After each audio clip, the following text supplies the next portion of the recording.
Council report. I didn't see it already on there. I did not see it there. Not only that, but I would also like to add an in-camera item with FOIP 17, disclosure to harmful personal privacy, and alternate board member committees and attendance at conventions. And I would word that I guess will go under 6.3. 6.3, and then I would also add items for discussion. 3.1A, I would say, and that's Nihil ICF and IDP meeting. You said Nihil? Yeah. Yeah. I would say I could be wrong. I've been wrong before. Okay. That is all the additions I have. We've been circulated an RFD regarding the fire bylaw. We'll place that under agenda item 4.49.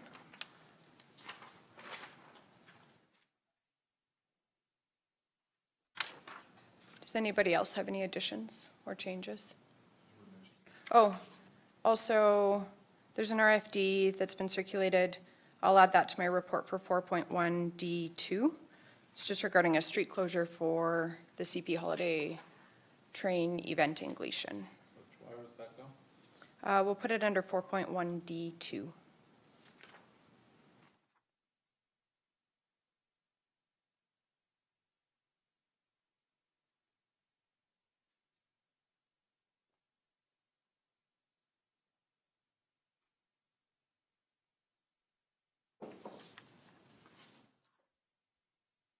And we'll just note that Councillor Ben Armstrong is away with regrets today. Are there any other changes to the agenda? If not, can I have a motion to adopt, please? Sure. Thanks, Donna. All in favor? Carried. I know you mentioned Ben's away for today with regrets. I'd like to make a motion that council excuse him for today. All in favor?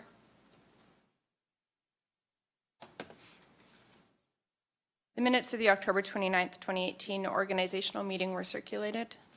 Did anybody see any errors or omissions?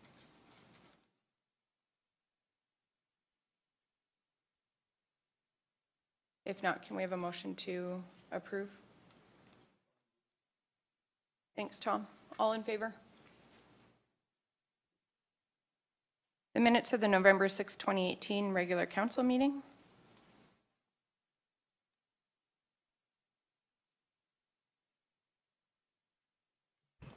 I'll move we approve. All in favor? Carried. The minutes of the public hearings from November 6th. Anyone see any errors? Donna's moved. All in favor? Carried.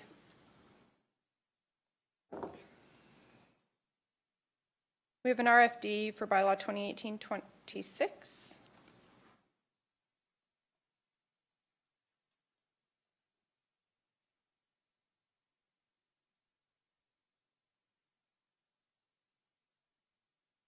We'll just note that meetings may be recorded and posted on the Wheatland County website or via social media. Good morning, Megan. Good morning, Chair. Good morning, Council. I would like to identify that the applicant for this amendment to the land use bylaw is here, and would like you guys to know that if you have any questions that they are here to answer them.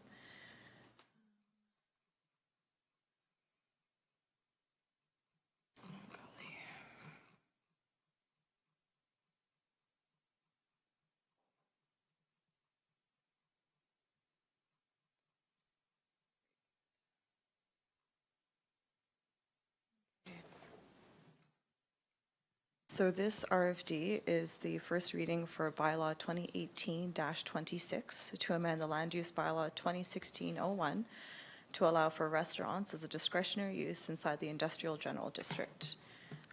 It is staff's recommendation that council choose option 2 to refuse this, refuse bylaw 2018-26 to amend the land use bylaw 2016-01 to add restaurants as a discretionary use. So the applicant approached county staff about a developer wishing to open a gas station and restaurant in one of the parcels in the Wheatland Industrial Park. Based on conversation with staff, it was believed that applying to amend the county's land use bylaw to add restaurant as a discretionary use in the industrial general district would best suit their needs.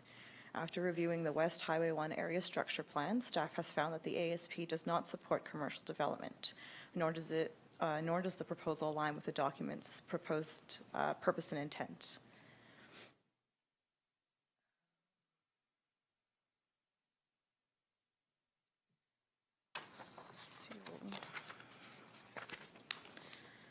A bit of policy analysis. So the WASP falls into the CMRB, and because the WASP we're recommending, like if this was to go forward, the WASP should be amended, we're recommending it be amended. It would have to go to the CMRB for review. So the below chart kind of outlines the interim regional evaluation framework, and it includes tentative timelines. It's important to note that should the WASP be amended and go to the CMRB for review, it would need to be consistent with the principles, objectives, and policies of the interim growth plan. Going this route would require additional staff and county resources.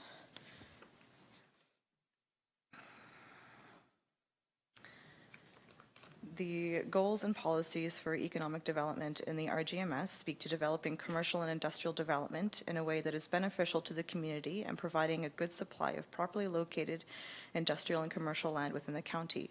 It is also encouraging economic development in strategic areas such as the WASP.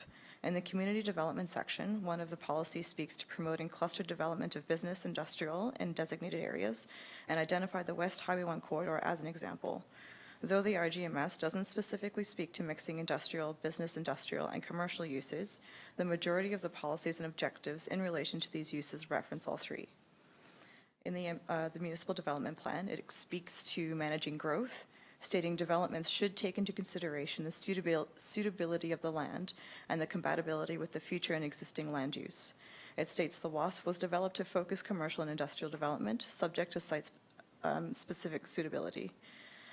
Section 3.7, Commercial and Industrial Developments Objectives and Policies, speak to directing new commercial and industrial development to designate areas, such as the WASP. They speak to how transportation and access are to be a major component of commercial and industrial development applications in order to properly manage vehicle traffic. Currently, access to the WASP comes from Highway 1. The long-term plan is to decommission the accesses and to have a service road be the primary means of access for these parcels. The MDP has a policy that states a traffic impact assessment may be required for a commercial or industrial development. This would indicate any necessary road upgrades or any impacts to Highway 1. The MDP defines industrial land use as a broad range of industrial activities, such as warehouses, factories, stockpiling of materials, vehicles, and machinery, which may have external effects on neighboring lands. It defines commercial land use as the use of land, buildings, or structures in which the provision of goods and services for sale is the primary function and may include auxiliary pursuits dependent on parcel size and proximity to other uses. Based on these two definitions, a restaurant would be considered a commercial use. The West Highway 1 area structure plan is considered in the policy analysis as the applicant is specifically asking for the change so a developer can apply for a restaurant use inside the WASP. The plan was written for light to medium industrial uses with a commercial component compatible with on-site servicing and low retail traffic that support the industrial intent of the plan area. The WASP itself differentiates between primary and secondary commercial uses. Primary uses are specifically not considered inside this ASP. Primary commercial uses are characterized by sale of retail goods and services, high traffic volumes, and piped water and sewer. Examples the plan gives include supermarkets and big box stores. On the other hand, secondary commercial uses are considered in the WASP. Some characteristics of secondary commercial uses include that they're typically serviced with pipe water, and that its retail or wholesale purchasers are target users and not everyday goods and services. Examples would be warehouses, wholesale distributors, and farm implement dealerships. The WASP doesn't contemplate commercial activities that generate retail traffic, except where it may directly support industrial industry. It explains further that the appropriate commercial uses are those that primarily, but not exclusively, provide goods and services that are wholesale, storage, or transshipment functions, and they may contain a retail sales component of goods and services produced on site, but the sales component is subordinate and ancillary to the principal use, has low level of servicing requirements, and generates low traffic levels. A restaurant would be the principal use for the parcel, would supply everyday goods and services, would generate traffic, and would require a higher level of servicing. All of these contravene the objectives and policies of the WASP. The RGMS and MDP both consider the WASP an area for industrial and commercial development. Based on the MDP's definition for commercial land use, it could be argued that it is intended that the WASP include development where the principal use is commercial. So the Land Use Bylaw 2016-01, the proposed textual amendment would apply across all of Wheatland County, not just inside the WASP. If council were to approve the amendment, it would be made a discretionary use in the Industrial General District. Any application for a restaurant in this district would go to MPC for decision. The Industrial General District's purpose and intent is to provide light industrial development that is minimal to no impact on adjacent landowners in terms of nuisance effect. The current permitted and discretionary uses for the IG district are below. The majority of these uses aren't likely to create much retail traffic, though there are exceptions. I'll actually leave that up. So the commercial highway district and a few direct control districts are the only outside of hamlet districts that contain restaurant as a use. Commercial highway's purpose and intent is to promote and accommodate commercial development adjacent to major transportation corridors in the county that provides services to residents and those traveling through the county. This district would be more appropriate for restaurant development than Wheatland's industrial districts. So I've also included the commercial highway discretionary and permitted uses there. In examining adjacent municipalities, most have included restaurant as a use in their light industrial district, or they have mixed use districts such as business service industrial district or commercial industrial districts. The intents and purposes of these industrial districts and of the municipalities that included restaurants spoke to providing a wide range of commercial and industrial uses. In Wheatland County, the intents and purposes for the outside of hamlet industrial and commercial districts don't speak to mixing the two. Wheatland's industrial districts are for primarily industrial development, and the commercial districts are for primarily commercial development.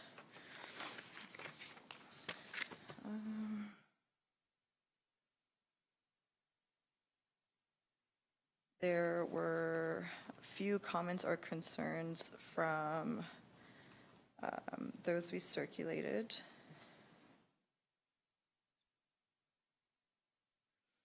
Strathmore had technical comments on the stormwater management.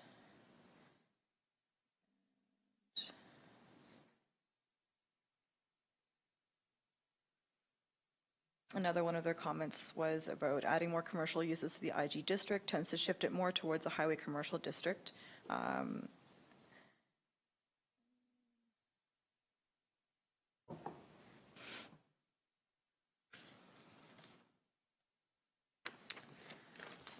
And it was not circulated to landowners as it would impact the entire county. So if first reading would be given, then circulation would occur during the public hearing, for the public hearing rather. So staff is recommending that option 2, refusal for the following reasons: that a restaurant doesn't meet the intents and purposes of the WASP. The request is to amend the land use bylaw. Developer is looking specifically to construct a restaurant in the WASP. The WASP outlines appropriate commercial uses as those that are subordinate and ancillary to the principal use and aren't everyday goods and services. In order to provide appropriate policies and rules, a restaurant in the WASP area, the WASP itself will need to be amended, which requires going through the CMRB process, which will require additional staff and county resources. The commercial highway district already exists in the land use bylaw and it permits restaurants. Placing restaurants in industrial general doesn't meet the intents and purposes of the IG district. And finally, the purpose and intent for the industrial district does not speak to commercial uses. And that concludes my presentation. Thank you, Megan. Does anyone have any questions?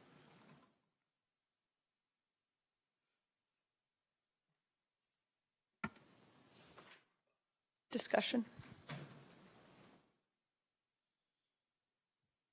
So, I understand where planning's coming from, sort of, I think, as much as I can understand planning. But we have got a piece of property out there that I believe got off the ground in 2008. So in 10 years, we've got a grow op out there, and we have a test facility. And I am sick and tired of driving by that piece of property and seeing absolutely nothing out there. It's just a wasteland.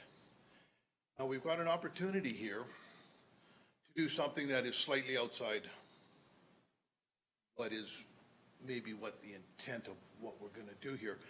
I assume that, talking to the agent that is doing this, that they don't want a full-blown sit-down restaurant. They want a drive-through that would be attached to a service station, because that is what has been proposed as a service station in the area. And I am just, like I said, I'm looking for anything to jumpstart this thing. And if we have to change this to, I don't like the designation of a restaurant, but we should be able to put something in there that says like, that is a service station, you know, and then that would include, you know, a drive-through restaurant. The definition I've got is a service station means a commercial establishment for the sale of automotive products, lubrication, associated automotive products or vehicles, and also includes services such as minor motor repairs, excluding automotive specialty and auto body and paint shop uses, so we wouldn't have and then accessory means to include a convenience store, because you can't have a service station without a convenience store, a drive-through restaurant with limited indoor seating, which would, you know, so I guess that would be a restaurant, but it's limited, towing service, car wash, and all those things would fit into that area. I mean, if we're worried about access to the highway and being, I mean, that is so far down the road, the way the government's going, the amount of money the government's got. We ain't we ain't doing nothing with the Trans-Canada Highway for a long time. So I think before we reject this, we have to really, really look at this, because we need something out. If we have something that's got just shiny lights by it, so people are going by there, maybe they'll notice it.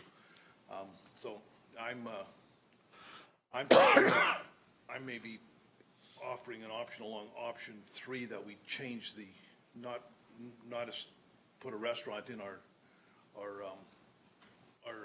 definitions, but maybe something like along the lines of a service station, because I think it's, in my mind, I think it's a good thing, so. Alan, you had a comment? Totally support what Councillor Eichert's saying as far as getting a development off the ground. There is a statutory plan, an area structure plan in that area. That is in the Calgary Metropolitan Region Board. That is the proper way to approach this, is to make a modification to that. Keep in mind that if there is a trigger for that road to be closed, Alberta Transportation will tell Wheatland County, you need to build a service road back to Highway 9, and that will be at our cost. Obviously, we would bore that onto the developer, and there is an offsite levy to pay for that. But to date, we've received very little of that offsite levy because there's been little development there. That road is budgeted in the millions of dollars to put in, just so you're aware of all the consequences and outfall of this. And you're 100% right, this mid-development may not trigger that. But the next one may, and we're on the hook for that. Alberta Transportation doesn't pay for that. It's totally on the county. And I'm not going to argue with Alan. He's 100% right. But if we sit here and we wait for the exact perfect thing to come into that area that's not going to cause any problems, well, I'll be long gone. I'll be, you know, even if I wanted to stay here for another 20 years, and I'll, you know, it's not going to happen. We're going to have to, somewhere along the lines, if we want to be a place to grow, you know, we're going to have to take some chances here. And looking at just saying that, you know, well, it's going to cost, yeah, maybe it's going to cost us money, but we've done stuff, and previous councils have done stuff that have cost, you know, other councils money, so. Glenn, did you have a comment? Not really, but I Oh, can. sorry, your I don't know micro, why it's your still microphone on, was on, so I wasn't sure. but I've been thinking on one. This is a public hearing, this first reading, and it goes to public hearing. I've always been a believer that we have a public hearing, do first reading, and then discuss the merits of it during the public hearing and in public. I like that process. I've always liked that process. And I agree with Tom that that's the place to vet it out. If we vet it out and we want to change definitions, or we can decide after that to rescind the motion to the bylaw and do something different, or we can pass the bylaw, we can have, but I would like to have it in a public hearing type setting. And gives everybody a chance to talk to it too. Donna? Whereabouts in the area structure plan is it? Is it like at the far end, this land? I'd like to have seen where this is, The restaurant proposed proposed to be. yeah. Through the chair, it is right on the, close to that border. On the site.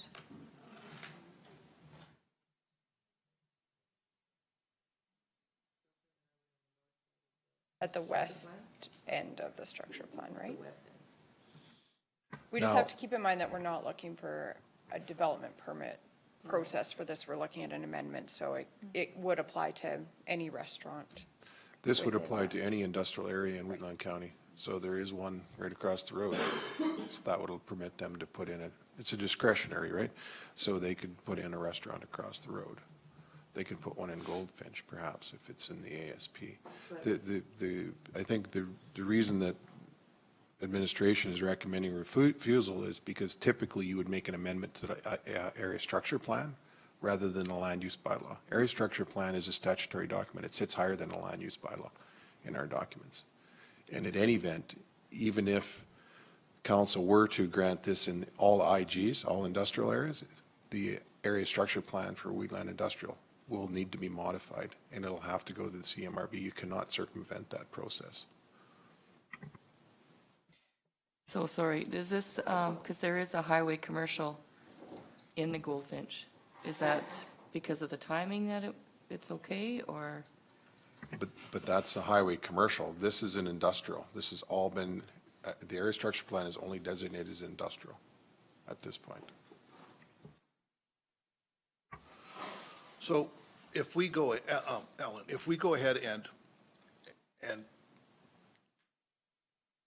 tweak our area industrial or areas structure plan, and that'll go before the CMRB, which is probably a tremendous test. It's probably what we should be doing. And we should probably be talking to the developers because maybe they don't want this big, huge, massive thing that we have out there. Maybe we should have something that, maybe this is the time to rein in the horns on this thing and just see what, maybe we can develop, 2 miles of highway or 4 miles of highway or whatever the case may be, as opposed to having from one end of this county to the other end, because I understand the will to bring in industrial land onto, but we are not in an economy that I don't think it's going to be jumping over it. So maybe this would be a good time to get the developers back to the table here and see if they want to revamp the ASP and go from there, and then maybe change the rules a little bit, or change our discretionary uses on that. I think that would make some sense, and with the area structure plan, there is a public hearing process with that. That would give it an opportunity to put in hotel, because I know the developers talked about potentially those types of development as well.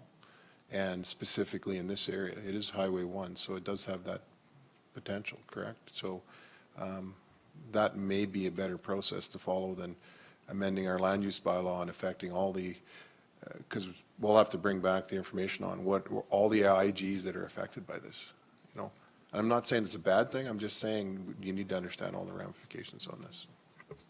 Glenn and then Scott. Okay. If we amend the ASP for the West Highway 1, and it goes to the Calgary Metropolitan Board and they refuse it for whatever reason, we still have the original document. It's not like we've lost anything. So maybe, I agree that's probably what we should do is the ASP and be specific to that development out there. Yeah, that don't bother me any. Scott? I agree too. It should go back to the proper way. And also because of that area historically, it does have issues with water and maybe some sewer. It might be a good time to look at all that stuff. Be a good test of exactly what we were talking about before, about trying to pick up some servicing for the whole area and get it in a showpiece instead of kind of bits and pieces now. So I don't have a problem with that at all. And I think with that, Madam Chair, is that then it permits Wheatland County to promote that development as a service development that's got all the amenities. And I have talked to the City of Calgary administration, a couple of individuals there, and they would support that. Now, what their councils do, I don't know. You know, who knows what's going to happen politically. You saw in here that the town of Strathmore administration didn't have any concern with this development either. So I think it would be generally supported, but I think it's a good test of the CMRB and how much they actually want to put into this region.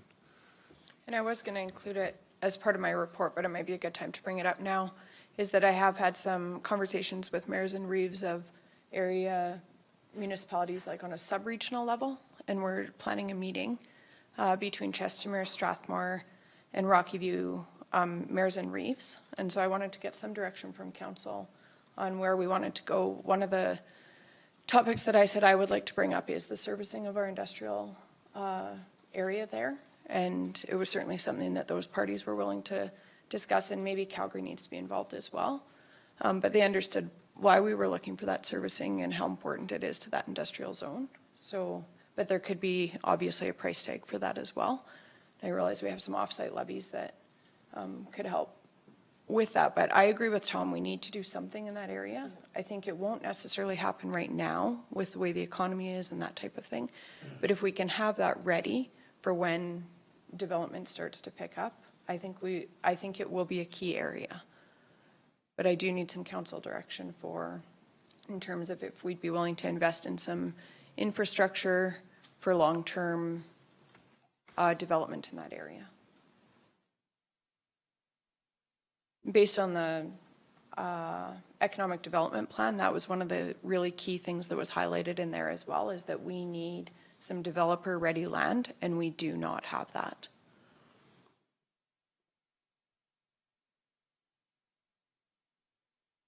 Thoughts? Discussion? Well, just a comment. If it's just been sitting there, then I think it needs to be reviewed. It'd be a good time to do it now. And in this economy, if we're turning away people that want to develop something, that's not good.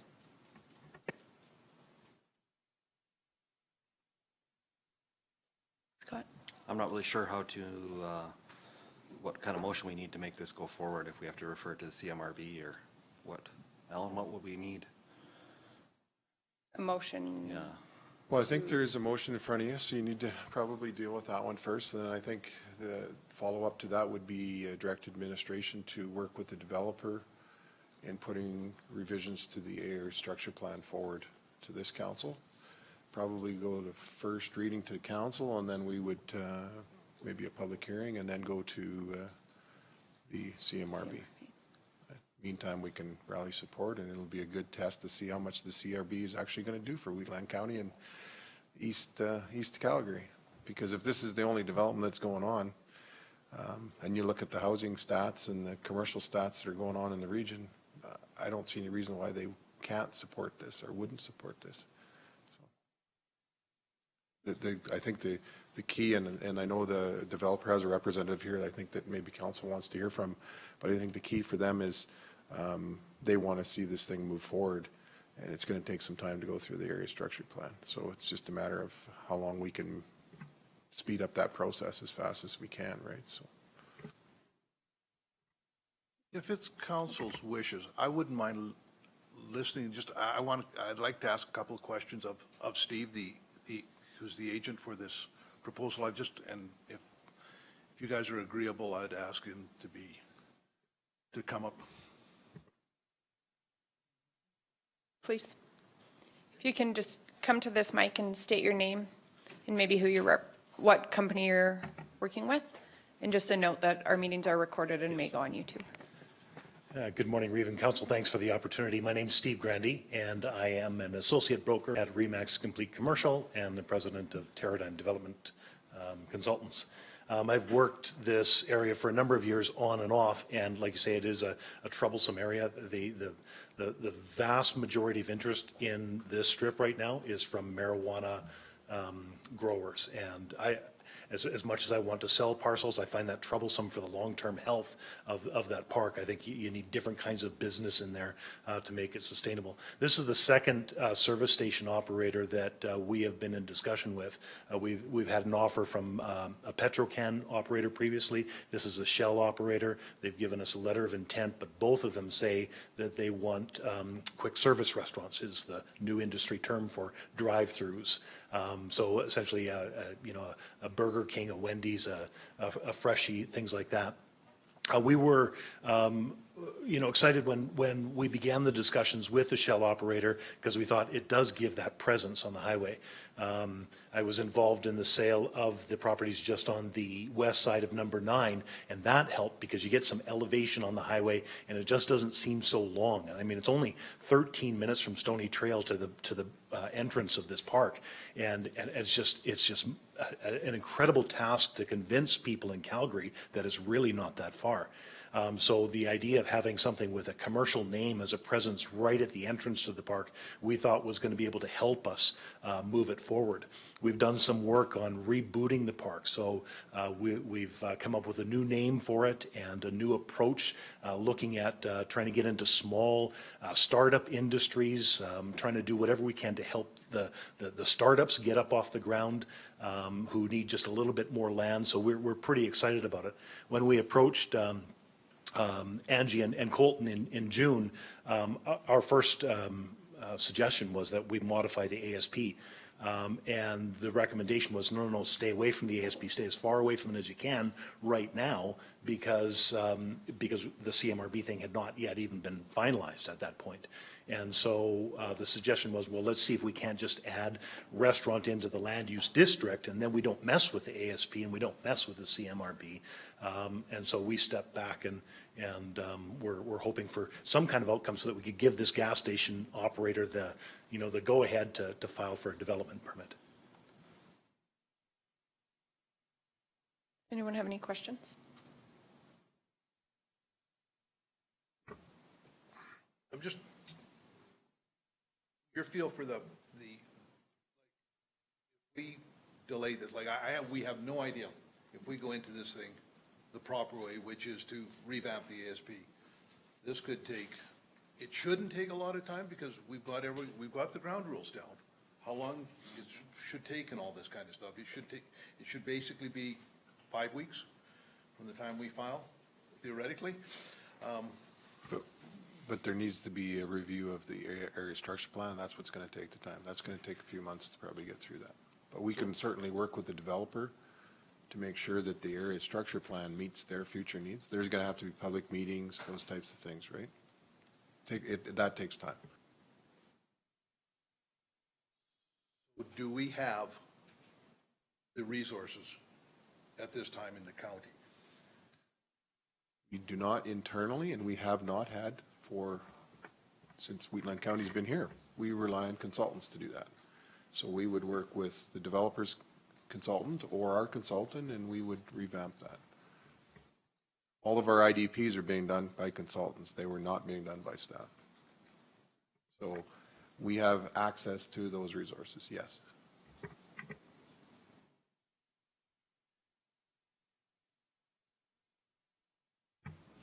A question. You've heard how much time it can take. Does that fit in with your timelines, or is that going to be? appropriate time? You've heard our discussion. Yeah.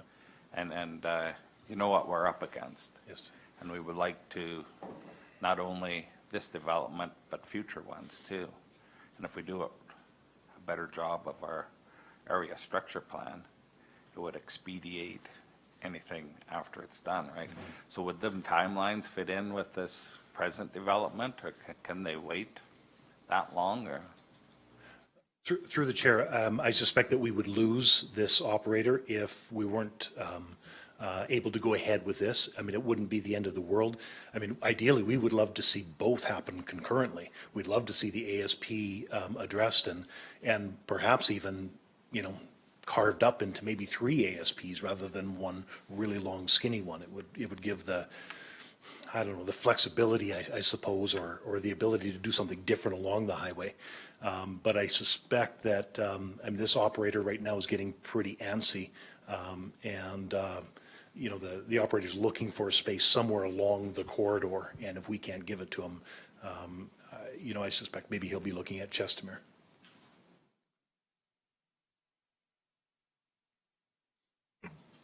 Megan, can you just reiterate the process to amend the land use bylaw because it affects this industrial area that has an area structure plan in the CMRB? That would still need to go to the CMRB?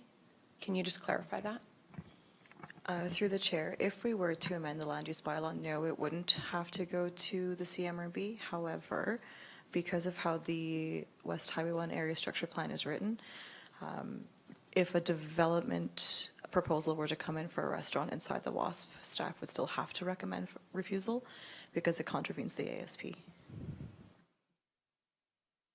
So again, just to highlight, the area structure plan is a statutory document. It's higher up than the land use bylaw. So you have to deal with the area structure plan in some fashion. It may not have to be a full revamp of the area structure plan. I strongly believe if you did a full revamp of the area structure plan, that would permit the development to take off and like Steve said, perhaps break it into different components. I think then you would get more traction on development there, barring what the economy is going to do. Who knows, right? So just clear, I'm just verbalizing some thoughts here.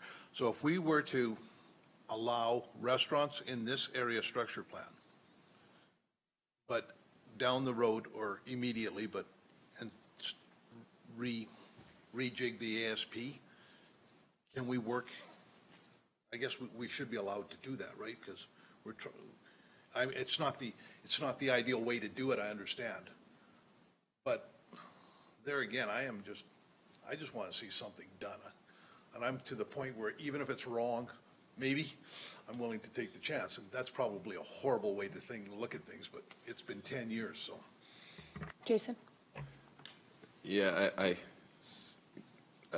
think what Dom's trying, can we put the cart before the horse a bit? And can we put the restaurant in and change the ASP to fit?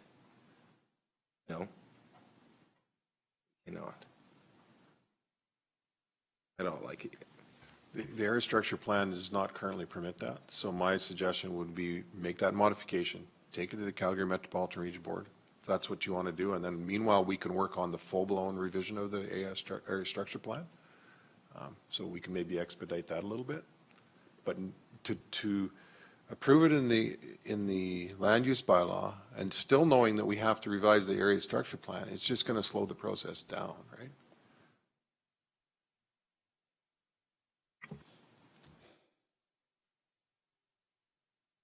Other comments?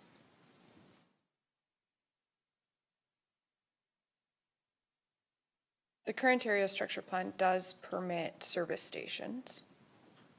I'm just pulling up the definition, or if somebody has it really fast.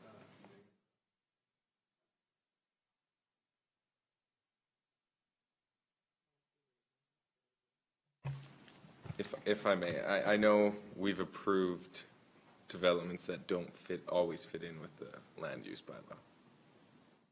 Correct? In the past, since the new council's been on, we've approved things that don't fit in with the land use bylaw. So can we go against, I know we're not supposed to. Pardon? A land use bylaw is not a statutory document. Yeah. And council does contravene that. Yeah. Not the best thing to do. You I should know. revise the land I use know. bylaw after that. I mean, you can do that. An area structure plan is a statutory document, and you're dealing with another document called the Calgary Metropolitan Region Board Growth Plan, interim growth plan, Yeah. sorry, that sits above this document. I strongly caution council to consider that. I guess council can do whatever they want. I just have to advise you, that would not necessarily be the best approach to take. Okay, thank you. What you're saying before, I understand, but like you said, there's many layers on top of this one because of where it's at. You have to do it right. And in the long run, it'll be the best thing to do. Just gonna take a little time, so.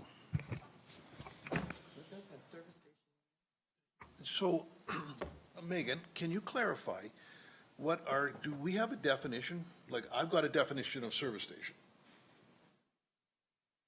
What is our definition of service station? Like, it's a permitted I'm use trying in to the find. area.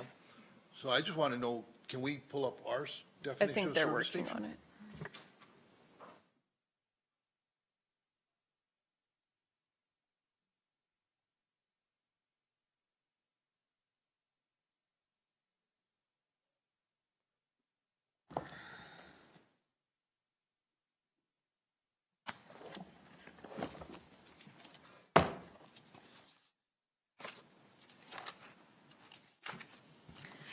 Through the chair, the land use bylaws definition for service station is a commercial establishment for the sale of automotive fuels, lubricating oils, and associated automotive products for vehicles. It may also include services such as minor repair of motor vehicles and routine servicing, excluding automotive specialty and auto body and paint shop uses. Accessory uses may include a convenience store, towing service, car wash, and the sale of automotive accessories. I would also like to highlight that this is considered a commercial use, and so it would still contravene the West Highway 1 area structure plan, even though it's a permitted use inside IG. However, given that, again, we could work with the developer and make some modifications to that area structure plan without opening the whole area structure plan up. Take it back to the CMRB and get this in there. I'm almost wondering if this needs to be a two-step process where we do that for the timeliness of the current development that is being proposed, and then concurrently start looking at redoing that WASP to update it for better future development there. But I don't, like, I think where Tom is coming from, and I agree with you, you don't want to lose the potential for this development, because I agree, like, redoing the entire WASP is going to be a very time-consuming process to do the proper public consultation for that. But to do a minor amendment, take that to the CMRB, which could improve things as well, get some kind of start in there.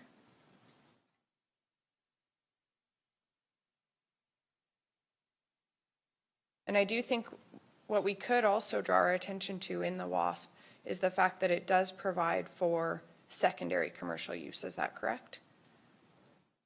No? Yeah, it does Through the provide chair, for that is secondary correct. commercial use. And in some ways, I would consider the inclusion of a service station as secondary commercial use, because you could look at other industrial development that might require gassing up their industrial vehicles, things like that. So that was more where I was coming at from it when I read it, is if we could designate that more of a secondary commercial use and still not necessarily focus on primary commercial use in that zone, because I'm not sure that that's appropriate. Do you think there might be a way from a staff opinion that we could pursue it that way? I think that's certainly a possibility, yeah. And I'm not sure, because that's already provided for in the, I have the WASP pulled up here, and that is provided for, I'm just not finding it instantly, I should have highlighted it.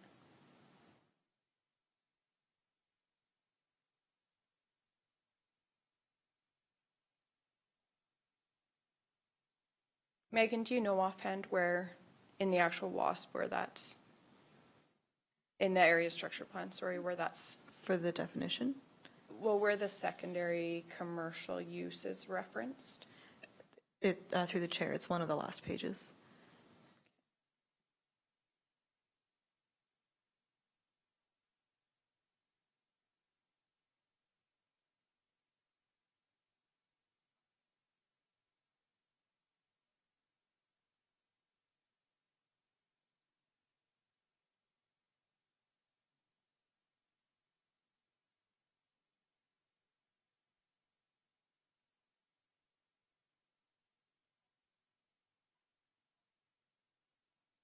Sorry, I know I read it, but I don't remember where.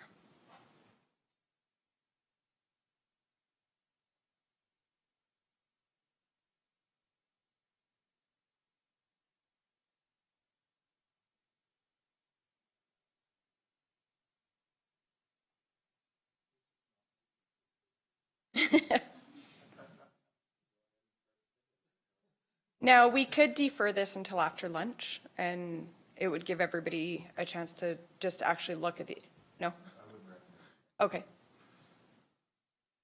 We'll just be patient then. Yeah. There it is. Yeah, no, that's an excellent point. I apologize.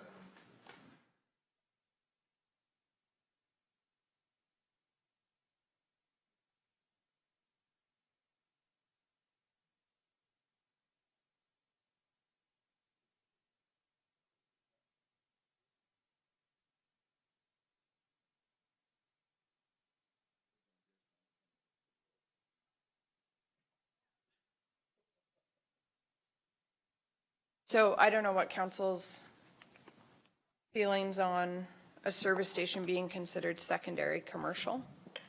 It's not one of the examples used, but when you read the description of it. Glenn? My take on secondary is secondary to the principal use of that parcel of land. It's like an accessory building, so if there's nothing already on there, I think we should do a minor tweak to the ASP, go to the Calgary Metropolitan Board. We have to deal with this sooner or later. Start with a little step, see how it goes, and I'm confident we'll get it passed there. And then we can work on the rest of it, and we're showing good faith. If we allow it, like Councillor Jason says, and we allow it in there, and the CMP takes objection to it, they could put a stop work order on it, and we would be on the hook for it all. I'm pretty sure that could happen. Why go down that road when we got to go deal with this sooner or later? So let's start with a small step, get our feet wet, get them happy, and show good faith right off the bat. And if we do it in small steps, I'm thinking we could almost be just as fast as changing the land use bylaw. Odessa had comments, sorry. Thank you. Through the chair, and Ellen, correct me if I'm wrong on this, just for the process, because the application before council is from the developer for specifically amending the land use bylaw, if council would like to pursue an amendment to the area structure plan on whatever level that you deem necessary to help with the West Highway 1, I believe it would be more appropriate to do that as a separate motion from this particular application. What's being presented to council specifically what's been applied for, and so although there is an option 3 for this particular land use bylaw, sorry, not land use bylaw, for this particular bylaw, requesting staff to move forward on an ASP amendment would not be appropriate for this particular option and recommendation. I highly suggest that a separate request would be done outside of this, so then council can make a decision on this particular request from the developer and through this bylaw, and then we can figure out the motions afterwards for administration to move forward on research and development for ASP. So is it possible to give the developer some confidence that going forward that we're going to look at a service station and do the ASP thing?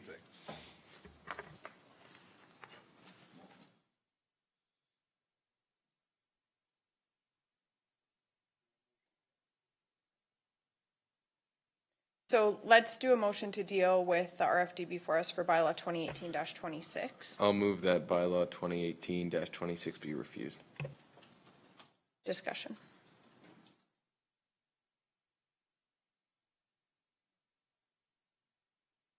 So if we vote, and we vote this down, where does this leave the developer?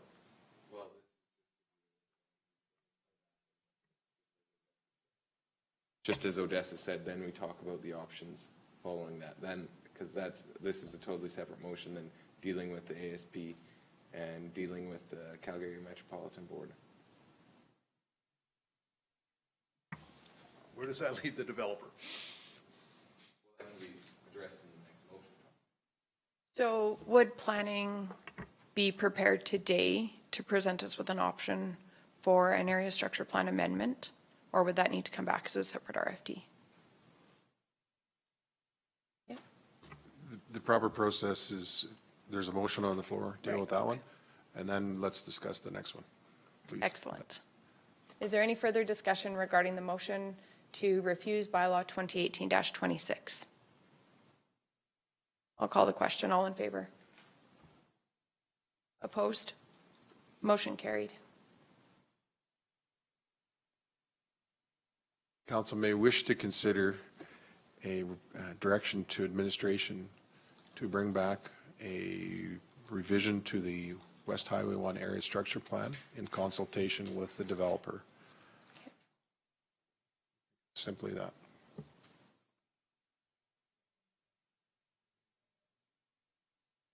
Odessa?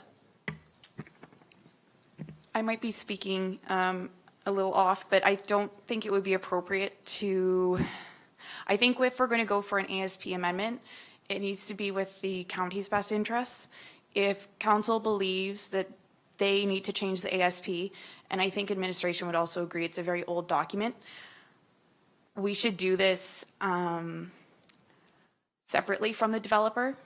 I think bringing the developer in, as much as I can respect his needs and wants to have a restaurant in there for his particular client, they are not working with the county. They are on their own separately. And I think the county has an obligation to work separately from those developers who do come in and to look at it separately from them and dissociate ourselves from it. I think it brings in some bias in that case. I don't, through the chair, I think my question is, I understand where you're coming from, but in order to keep this development, is it possible to work with the developer to make this small one? And then, once that's done, then you would look at being unbiased when you look at the whole statutory document. But to get this developer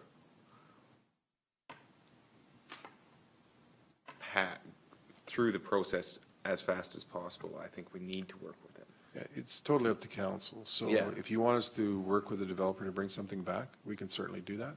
The full-blown plan, it all has to go for public hearing anyway. Any Can we just modification. clarify what the change would be required to the area structure plan? And how fast it can for happen. this type, not this particular development, but this type of development? Let's look at it from more of a general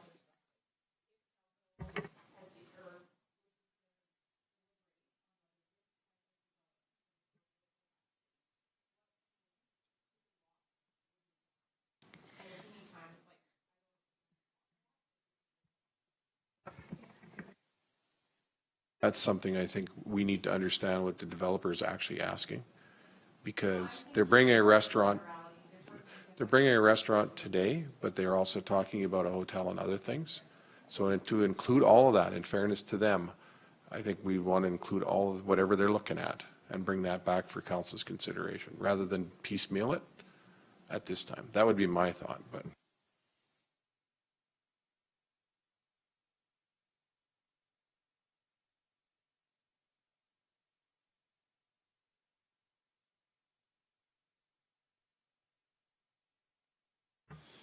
I understand what you're saying with the ASP. There's a lot of considerations that need to go into that, and we need to consider public input and that type of thing into a statutory document like that. So Through the chair, I agree, and I believe at that point, that's where the collaboration with interested stakeholders and developers would come into play, is when those amendments go to the public hearing where everyone can speak to it. If we have one developer who's running and coming in with us and coming in on the back end of it, then we only have one opinion. We don't have the public opinion until afterwards, whereas I believe the proper process that would be more ethical in that sense would be allowing everyone to come in at the same time to provide their insight and input into those definitions. And as you previously mentioned, what would be the most appropriate step for amending this ASP? If we want to include restaurant and service stations as a component of the area structure plan for West Highway 1, I believe it will require a bit more than just a definition addition, because right now the ASP is very specific to industrial uses. There is no commercial requirements. It's very explicit that there is no commercial intended for it. So we would have to go through and include the more commercial component of the ASP and then bring in policies and regulations into the area structure plan to also reflect that. So I think at that point, it may require a bigger revision than just a small definition change, just based off of what the area structure plan currently states. I'll put a motion on the floor. I move that we direct staff to work with the developer to start the necessary changes to the ASP, and further that we start looking at the ASP as a whole and how to revive that west area structure plan. Could I offer a friendly amendment that we direct staff to consider what engagement or consultation is required for the ASP amendment, which could be broader than the developer? It could be interested stakeholders, public, adjacent landowners, things like that. I will not take that amendment, as I think it would slow down the process for the developer at hand. Comments? Discussion?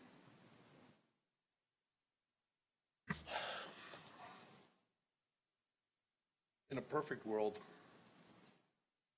we'd have all our ducks in a row and we'd have everything on this piece of paper. But we do not have that. We have got a piece of property out there that we spent an amazing amount of time, a lot of energy on it, and it's wrong. We have got an opportunity to at least get some advertising that we've got space out there that is, and I'm willing to take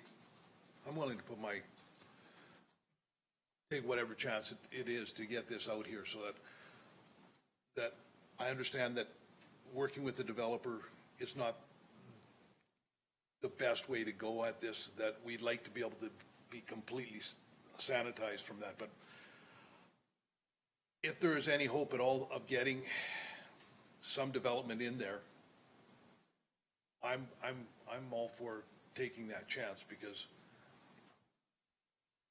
there's it's a tough market out there just to get anybody interested in anything out. I mean, we have great advantages out here, and I just think we're just going to tie our hands if we keep doing it. So, as messy as this is going to be, I agree with Jason that we direct staff to work with the developer on this particular deal, and we'll work our way around it after the fact.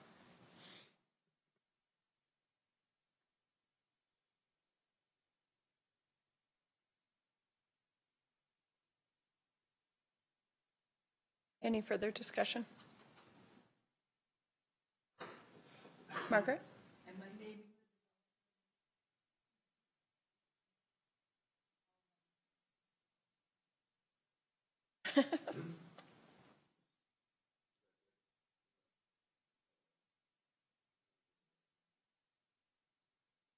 Ellen, do you have any comments My only comment under is, the MGA?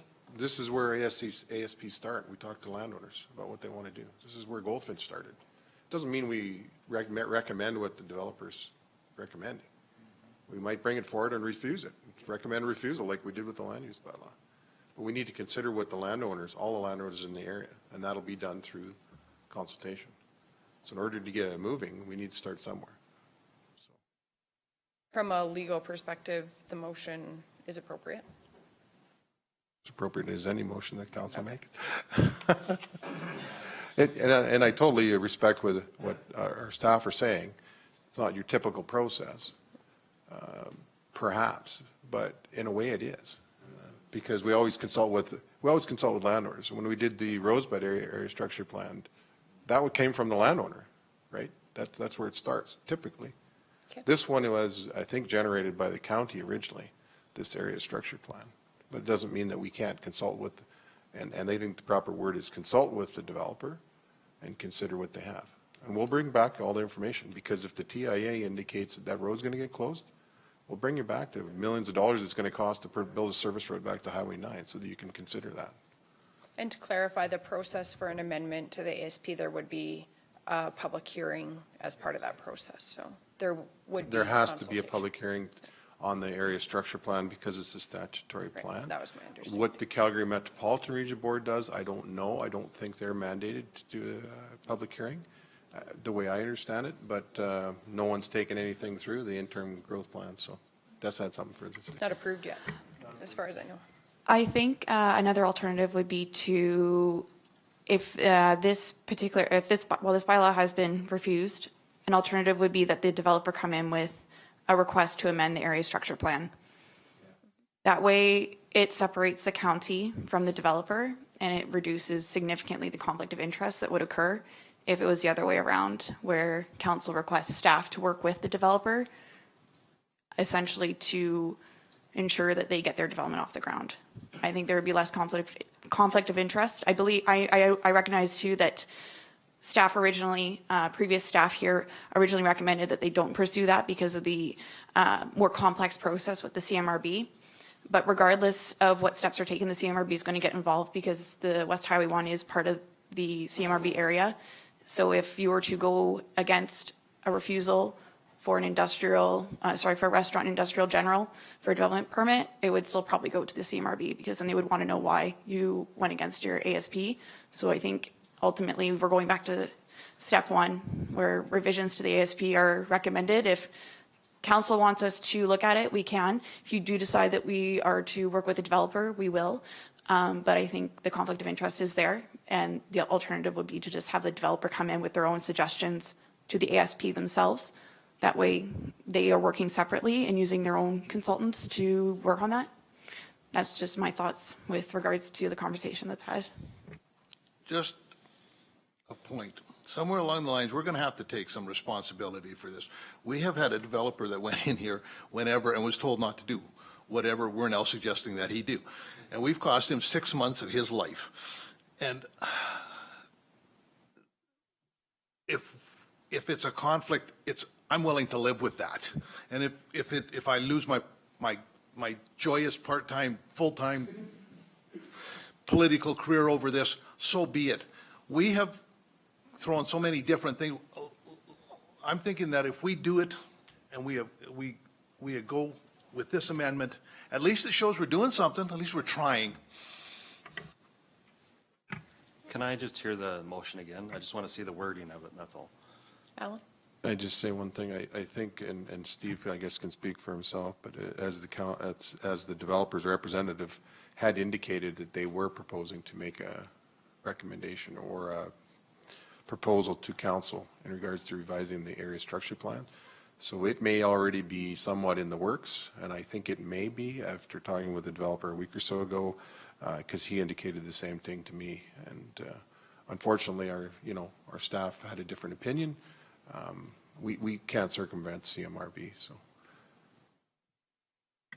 Glenn, you had a comment?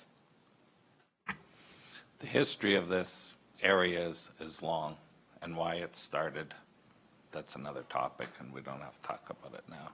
But it's always been developer driven, and it takes time, and then the developers go someplace else. And it's possible it's going to happen again. I understand staff's concern about directing to work with a private developer, but it wouldn't have to slow the process down. This is here today because we have a developer wanting to amend the land use bylaw. The same process can be followed by the developer amending the ASP, and they can develop or amend it to what suits them best. We still have to go to the public hearing, we still have to go to the Calgary Metropolitan Plan, but it gives us the perception that we're letting the public come in and drive it. We're not directing staff to go out and find a developer to change something. It doesn't mean it's going to be longer if the developer comes. I'm sure staff will work with them, but just because that's what we do. We're here for the public. We work with them. But I'm thinking for perception and everything else, the developer comes in, drives the process, and I'm sure they paid a fee to redo the land use bylaw. Council's prerogative to not have to charge another fee for the area structure plan. I mean, that could be a motion by council if the developer wants to bring that fee thing up. I would be in favor of waiving that because this is a process that council's going through, and it's our own growing pains as a council. It's our growing pain as the region and everything else all thrown together. I would be more inclined if it was developer driven to change the ASP. I don't think it'll slow the process down any. Alan, you had a comment? I would just like to ask Steve to come up and just express where the developer is at with being able to provide amendments to the area structure plan and what they would do. So Steve can speak to that, I think. Through the chair, thank you. Yes, I think we can, from our side, move very quickly on bringing forward some minor amendments to address this. We're very respectful of the whole process, and we want to be very cautious not to lose the whole park for this one lot either in the face of the CMRB. And so we want to make sure that we do things correctly. The other question I had, I guess, is I don't know if you can give your blessing or how you want to do this, whether because if we get the ASP amended, we still have a land use issue to deal with because the IG land use for that parcel doesn't allow for a drive-through restaurant. And so would we be looking at a site-specific amendment to that one parcel? Would we be looking at a DC bylaw? Well, you know, how do we deal with, or do we turn it into commercial highway? So some direction maybe from council as to which way would you like us to go, and can we do that at the same time? Can we stack those up rather than really making the process long? I appreciate your comments. Thank you. So just to clarify, if this was going to be a developer-driven area structure plan amendment, we would not require a council motion for that. I know there's a motion on the floor. That's correct. We would still work with the developer. Right. We always work with the developer, and whoever's the applicant is to make sure that they've got all their boxes checked, they're providing all the information so that council can make a good decision, okay? But it will be driven by the developer, the same as what this amendment for the land use bylaw was. And in response to you, Steve, the general sense that I get from council is that we would direct our staff to work with you so that those things could come in concurrently and it could be addressed all at once rather than in several decisions. Yes, Alan. And to my knowledge, and Steve, correct me if I'm wrong, I believe this could probably come back in January, to January 8th meeting, because I think the developer has that information already for first reading. We have a motion on the floor. Are there any further comments or questions? Well, I'll ask, does this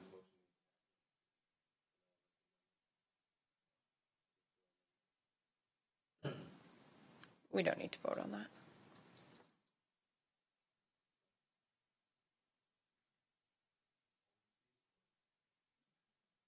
Thank you for coming in, Steve.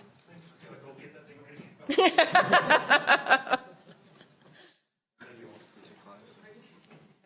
We've had a request for a short break. We will reconvene at 10:15. We have before us bylaw 2018-33. Good morning, Odessa. Good morning, council. I know, I hope so. Hey, you know what? We had a good conversation earlier, so I'm happy about that, and that was pretty productive, so I won't complain too much. So this is for bylaw 2018-33 for a designated officer bylaw. The designated officer bylaw meets section 210 of the Municipal Government Act. Recommendation from staff is that council choose option 1 and grant second and third reading for bylaw 2018-33, the designated officer bylaw. Now, I apologize, I was not here for the first reading. I only have a little bit of background, but I believe Kim was the original presenter on this. So my understanding is the purpose of this is to add on more designated officers for Wheatland County. With that being said, Section 210 of the Municipal Government Act, Chapter M26, as amended, authorizes council to establish one or more positions to carry out the powers, duties, and functions of a designated officer. This bylaw is to designate the community peace officers and the development officers as designated officers for enforcement of the land use bylaw, development permits, subdivision conditions, and the Municipal Government Act. As listed below, the community peace officer is a designated officer for the following sections of the MGA, and the development officer is a designated officer for the following sections of the MGA as well. Relevant policy includes MGA Section 210, 542, 545, 546, and 546.1, the Land Use Bylaw Section, Part 6, Enforcement and Appeals, and the Nuisance and Unsightly Premise Bylaw 2016-51, which is a county bylaw. The strategic relevance is to ensure Wheatland County processes align with the MGA. Council therefore has 3 options. Option 1 is to grant second and third reading of bylaw 2018-33. Option 2 is bylaw 2018-33 be refused. And option 3, that council provide an alternative recommendation. As I mentioned, I was not the original presenter, so I don't have a whole lot of background on this, but if Alan needs to fill in on anything, I think he was there when it was first presented. Otherwise, that is all for the RFD. Thank you. Thank you, Odessa. Are we prepared for a motion? Does anybody have any questions? I'll move second reading. Discussion? All in favor? Carried. I'll move third reading. Discussion? All in favor? Motion carried.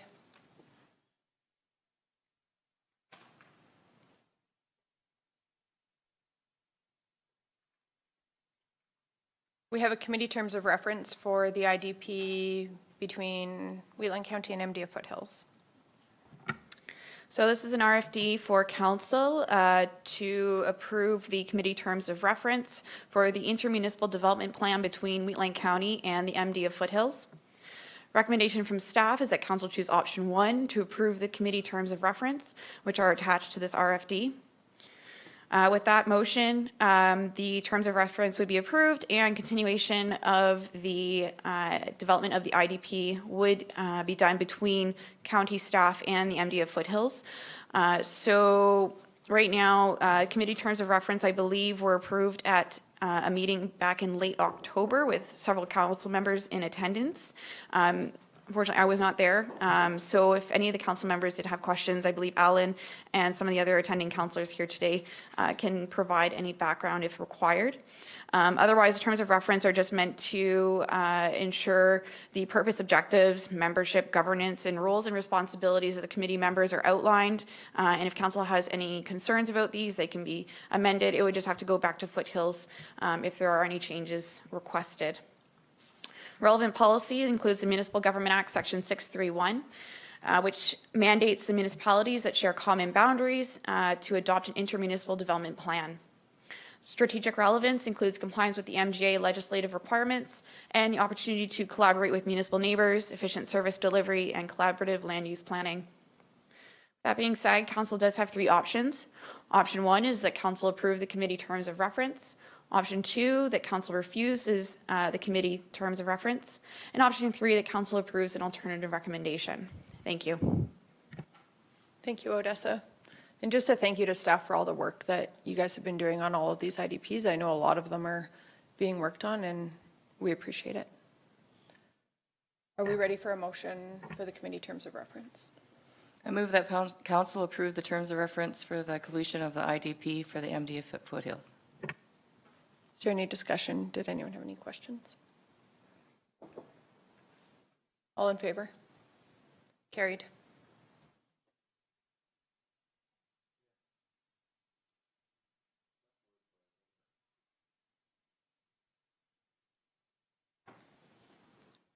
There's a proposed public consultation and communication plan regarding our cannabis land use bylaw amendment.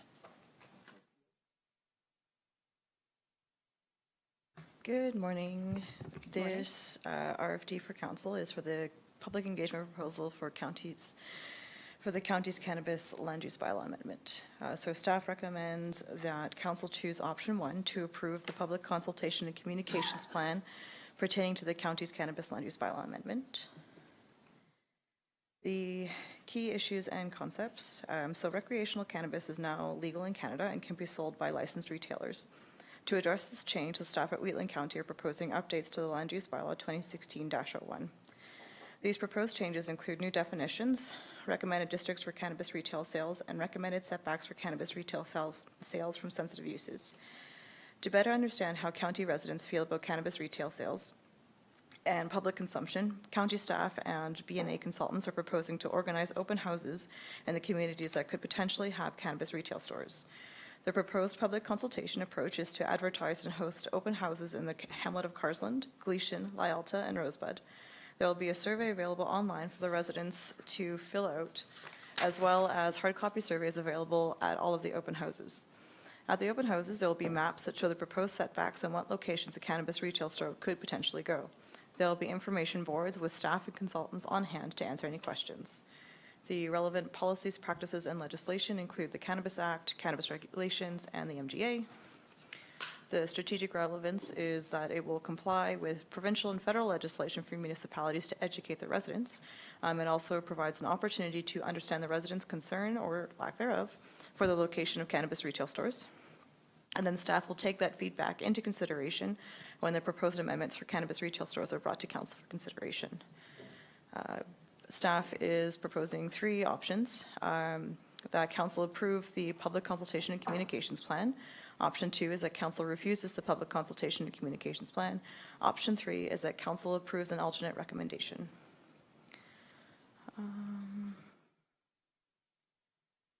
So the public consultation and communications plan is up on the screen. The proposed locations are in Gleason, Carsland, Lyalta, and Rosebud. The date for these open houses is to be determined. We're kind of thinking in February. And we'll be advertising through letters, newspapers, Facebook and website, and the county website, sorry, posters at community centers and hubs. The format will be an evening, late afternoon drop-in with information poster boards, staff on hand to answer questions, and a hard copy survey that they can fill out and leave or take with them to submit later. The target audience will be residents within the hamlets where there is potential for cannabis retail stores, and the content will be the Cannabis Land Use Bylaw Amendment.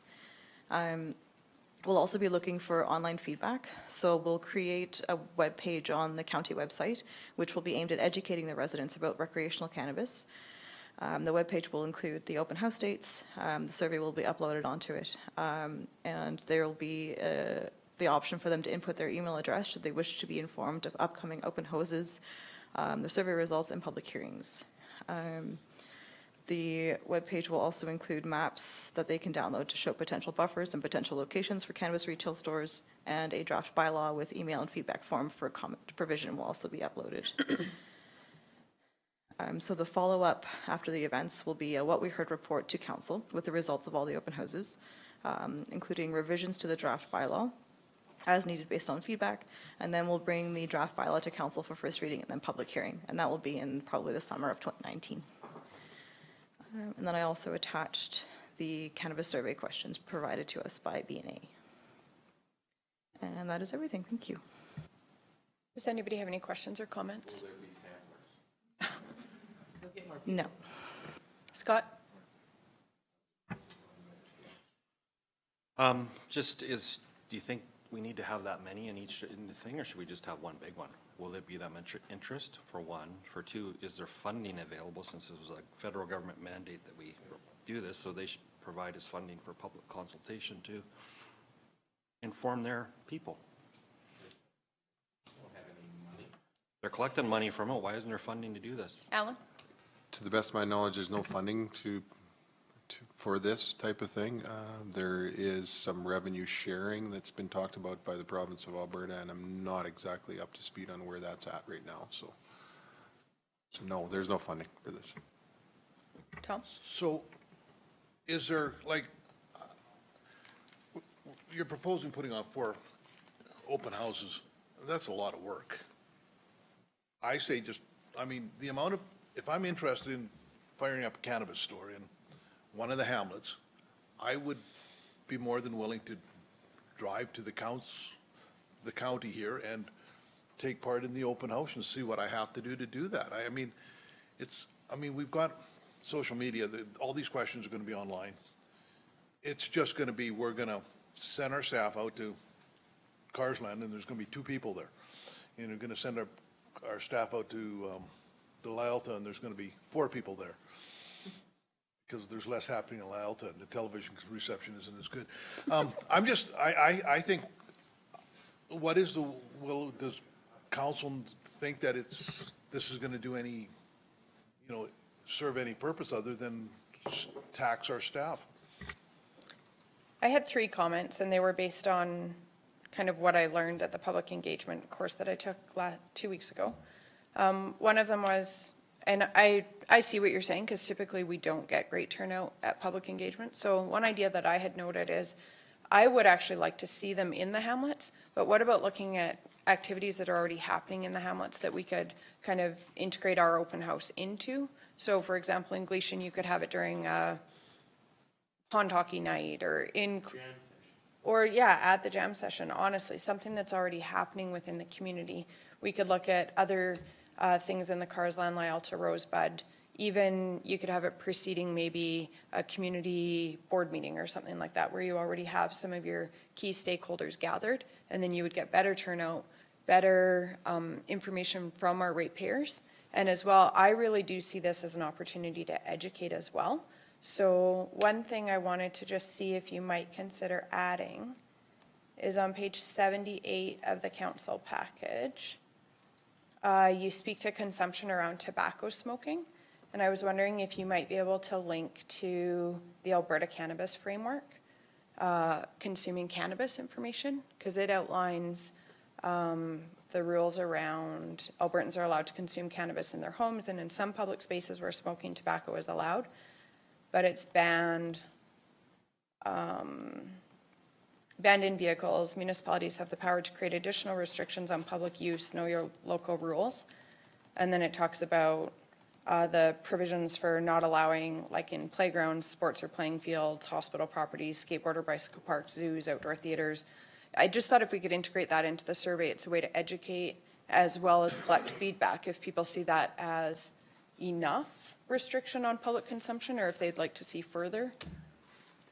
And then my third comment was, I love the fact that you're going to do a what we heard report back to council, and I realize that will be in a council package, but I'd like to see that go back to any emails that you collect during the consultation process, and as well maybe it could go up on the website and social media, that type of thing.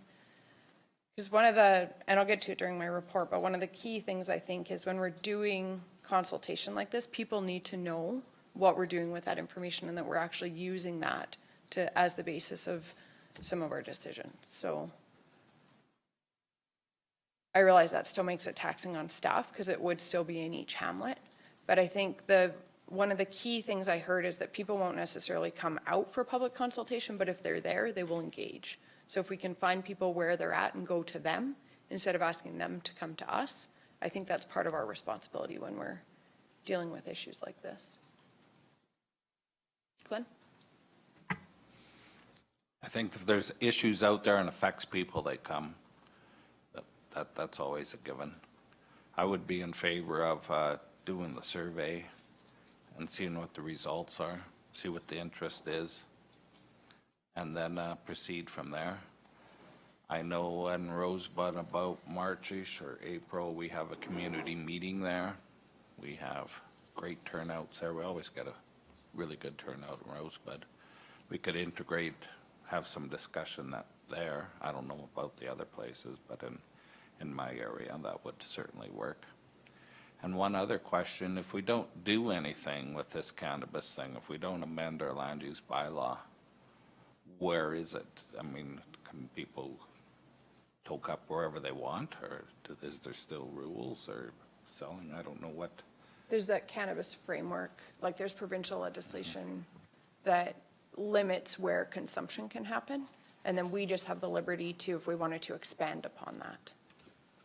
So I can send out a link to the framework and what's currently provincially legislated. This was also in terms of retail sales, if I understand correctly. That was the consultation that you guys are, like the primary. And then I appreciated that as a secondary piece, you included the consumption. I did appreciate that, so. I think at the beginning of the survey, there should be a statement saying if we don't change the land use bylaw, this is what's in effect. That is We can't have in the retail or survey. whatever it is.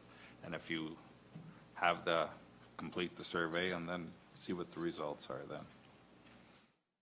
So I think within the survey, staff have included the minimum setbacks that are provincially mandated. I see that on page 74. And then it's just asking for feedback on if people in particular hamlets would like to see if they believe that setback is adequate, if they'd like to see it increased, or if they have other thoughts.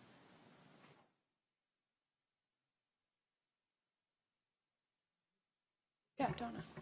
Have we had anybody approach for Hamlets for a retail store? Through the chair, I haven't had anybody come speak to me about cannabis retail. Through the chair, I'm just curious, we had the workshop when they talked about the minimum setbacks, recommended setbacks, but should recommended setbacks not come from council? So I think this would just be I think this would be part of the public engagement process. And then based on, so when we're making that decision, we're going to need to have to, like, obviously we can't go less than the provincially legislated setbacks, but then we can use this information in our deliberations regarding what we determine for Wheatland County setbacks. So council would be determining it, but we can utilize information collected through consultation. Alan? Yeah, so these were previously discussed with council, and generally that's what council, not everybody agreed to that, Jason, but generally that's kind of where the starting point is. So you need to start somewhere, otherwise you'll get everything under the sun, right? It's not going to be an easy thing because there's going to be some people that say there shouldn't be any restrictions, and some want a 5-mile restriction, right? So if there's something that's really glaring, certainly council can give us direction on changing that before we send that out. That's not a problem either. But Is there any comments on the proposed setbacks for within the survey?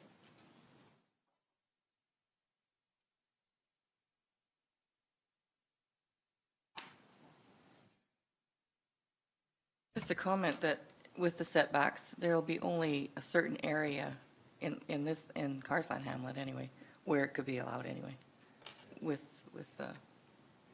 what it said. I think most hamlets would just have, yeah. Are we prepared to make a motion?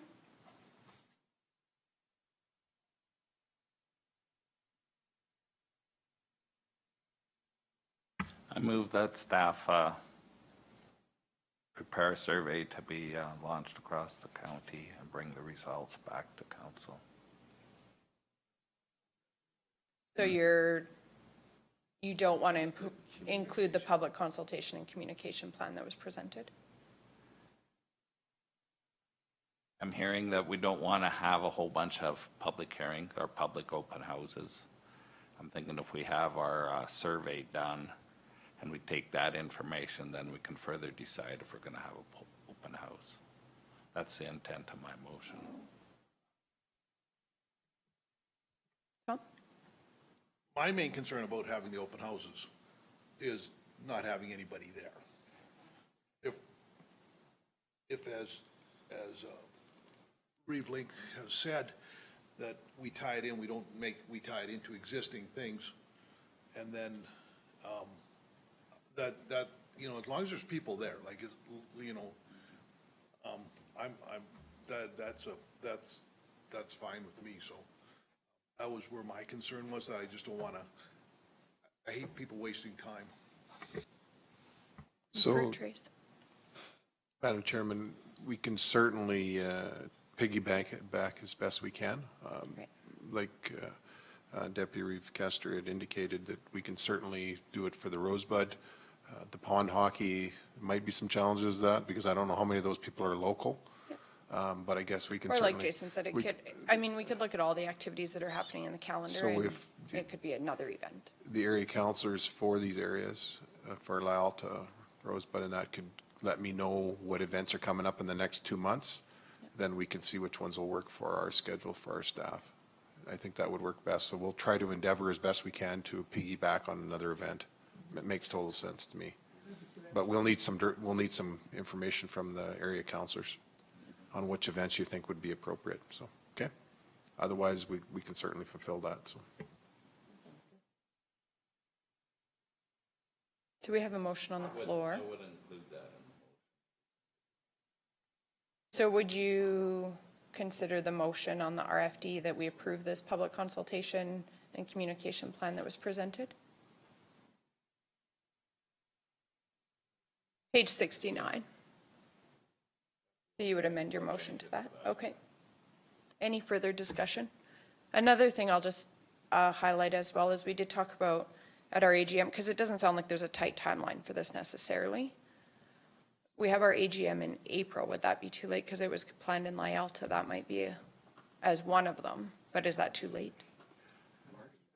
Or March, sorry. March 13th, yeah. I promise it's in my calendar, right? I'm just thinking we can iron out those details, but we had talked about having a cannabis discussion there as well. So Madam Chairman, that could be another place, so there could Okay. be 5 locations, I would suggest. Well, Lyalta, I think, was one of them, so it could Yeah. just be the, But I think we're in Nightingale, I believe. oh, right? maybe it said Nightingale. I think Nightingale is our annual general meeting location, if I remember correctly. Sorry. Okay, my apologies. Okay, we have a motion on the floor. Any other discussion or questions? All in favor? Motion carried.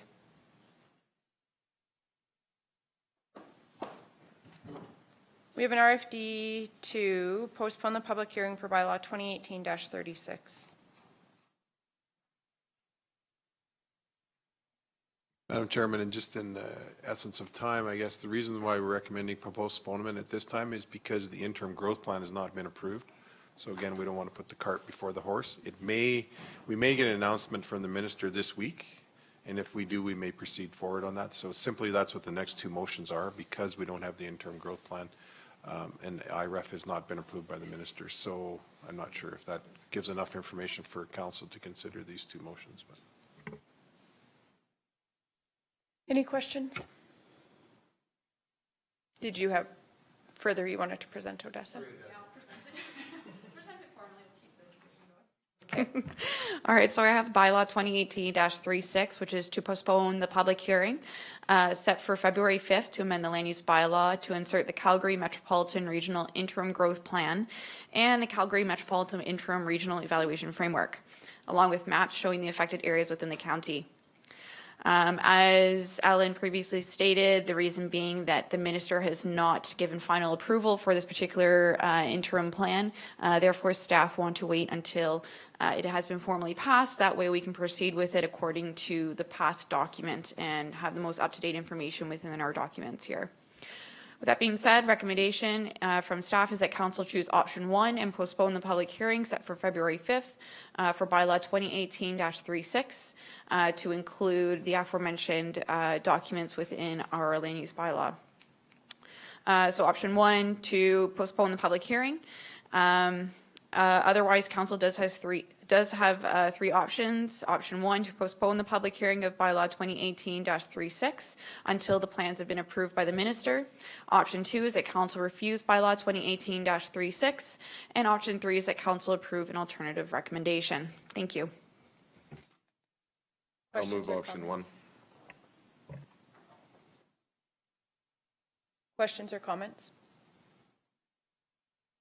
The only comment I guess that I would make is that we have heard that potentially the minister will be attending our next CMRB meeting, and I guess there's a possibility that those plans could be approved.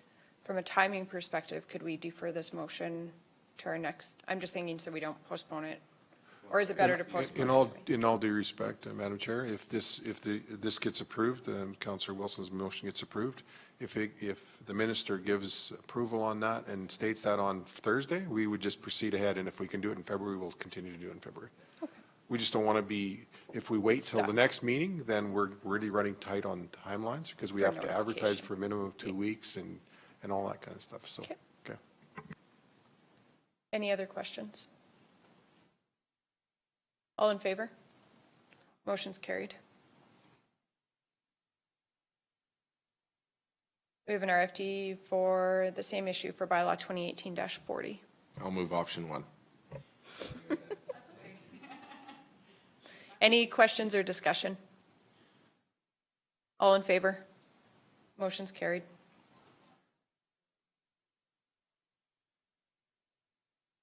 Under unfinished business, we had an addition to the agenda regarding the Nihil IDP meeting.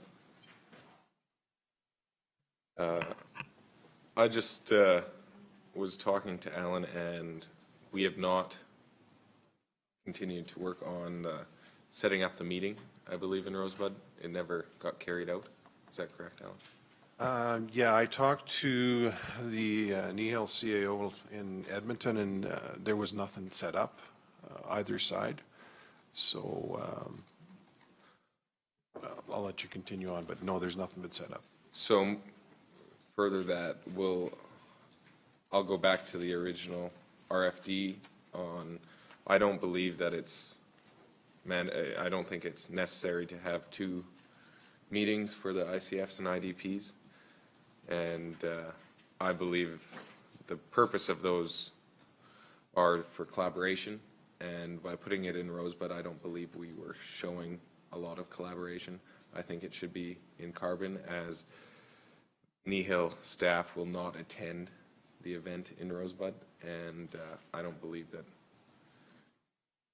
things can move forward in a productive manner without both municipality staff. So I will move that we direct staff to set up ICF and IDP meeting with County of Nihil in Carbon as per the original RFD. So it would be one combined meeting for the 2 municipalities? Yeah, and this would be the public meeting, so the public would be able to attend. You made a motion, Jason? Or was that, yeah. Any questions or discussion? Glenn? I'm still thinking. It's a very tender spot in that part of the county, for sure.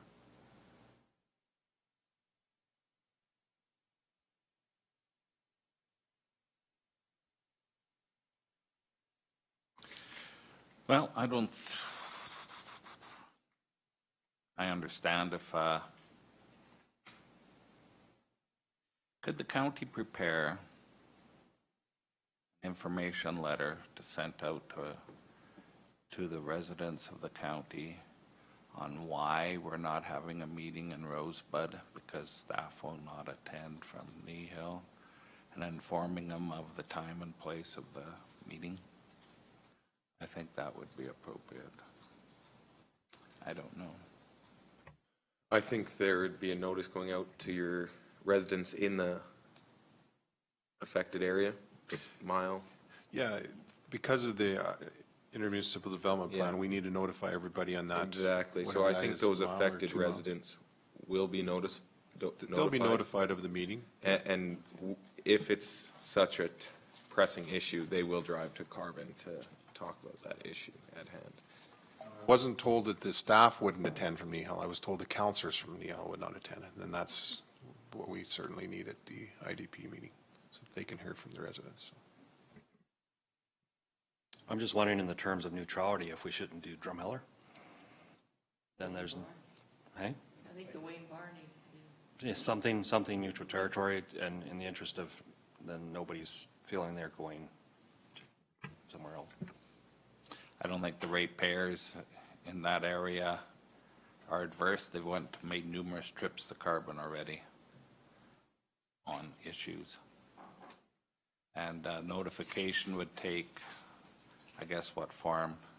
And I guess a couple phone calls won't hurt either. Yeah, for in the interest of getting a good thing, I can support that. We'll just get the note out. Okay.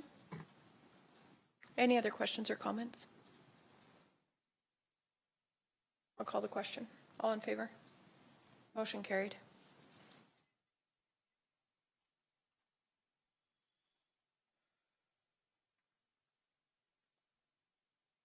We have an 11 o'clock appointment, and I know a number of people are here for that. I'm just wondering, should we wait until 11 o'clock? Yeah, okay. Okay, perfect.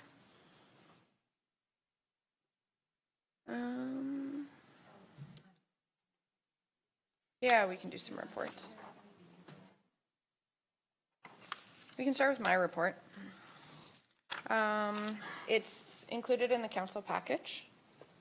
Just a few things I wanted to highlight. I received this reward on behalf of council from the town of Strathmore, and I just wanted to give it to Alan to display somewhere in the county.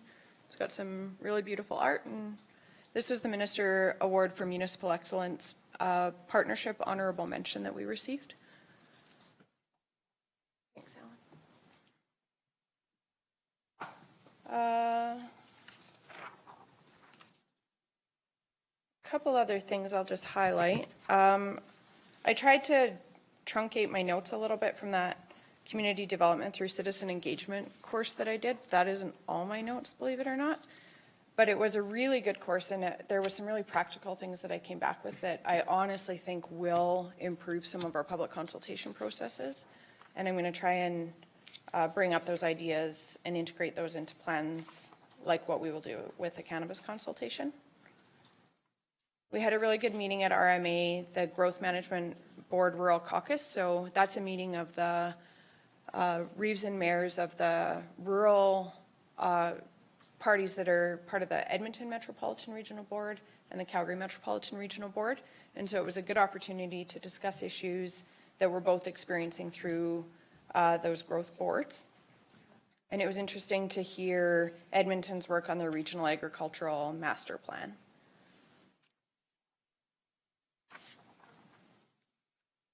Another thing I wanted to highlight is at the Family and Community Support Services Association conference in Edmonton. I honestly wish all of you could have been there. Gord Downey's brother Mike was our first keynote speaker, and he spoke about their project and shared some of the work that they did for the Secret Path. It's the story of a child that fled one of the residential schools and lost his life on the road as he was trying to travel 600 kilometers home to his family. And it was a really moving presentation that Mike gave. And he just spoke of the work that is continuing regarding truth and reconciliation. Another thing I will highlight is Alan and I met with the mayor of Strathmore and the CAO and had further discussions around their request for shared recreational funding. So I know our council had discussed it previously in response to Mayor Fuel's letter. And we did have some further conversation. And I did receive another letter from Mayor Fuel following some further discussion he had with his council. And what he is requesting via this letter is that for 2018 and 2019, the town of Strathmore would request that the former CRISP funding agreement be reinstated and that we would provide that funding. And if the County of Wheatland Council would consider for the year of 2020, which would be, I believe, the 5th year of that agreement, rather than the CRISP funding agreement that was formerly in place, that we would consider analyzing the use of the rec facilities both within the town and within the County of Wheatland and determine a funding kind of formula based on usage.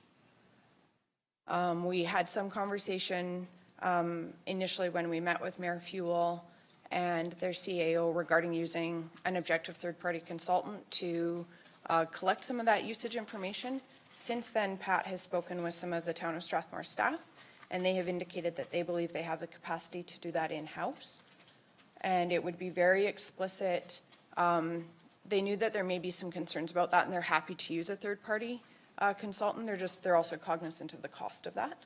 But they did indicate a willingness to share the cost of a consultant.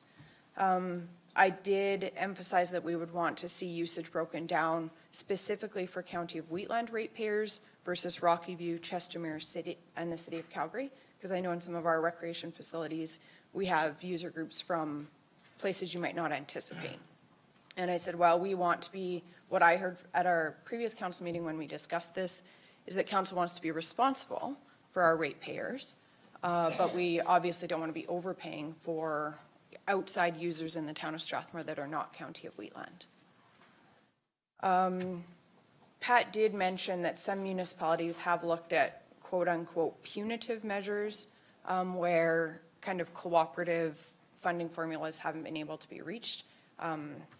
It wasn't a threat or anything like that. It was just, it is, I guess, a fact that we have to consider is that there are other municipalities that are providing recreation and other services to our ratepayers. The emphasis really was on being honest and open and really analyzing this so that we're basing it on facts. Because I said one thing that I really want is to be able to rationalize to our ratepayers how we're doing the funding formula. And Pat agreed, the Town of Strathmore agreed with that.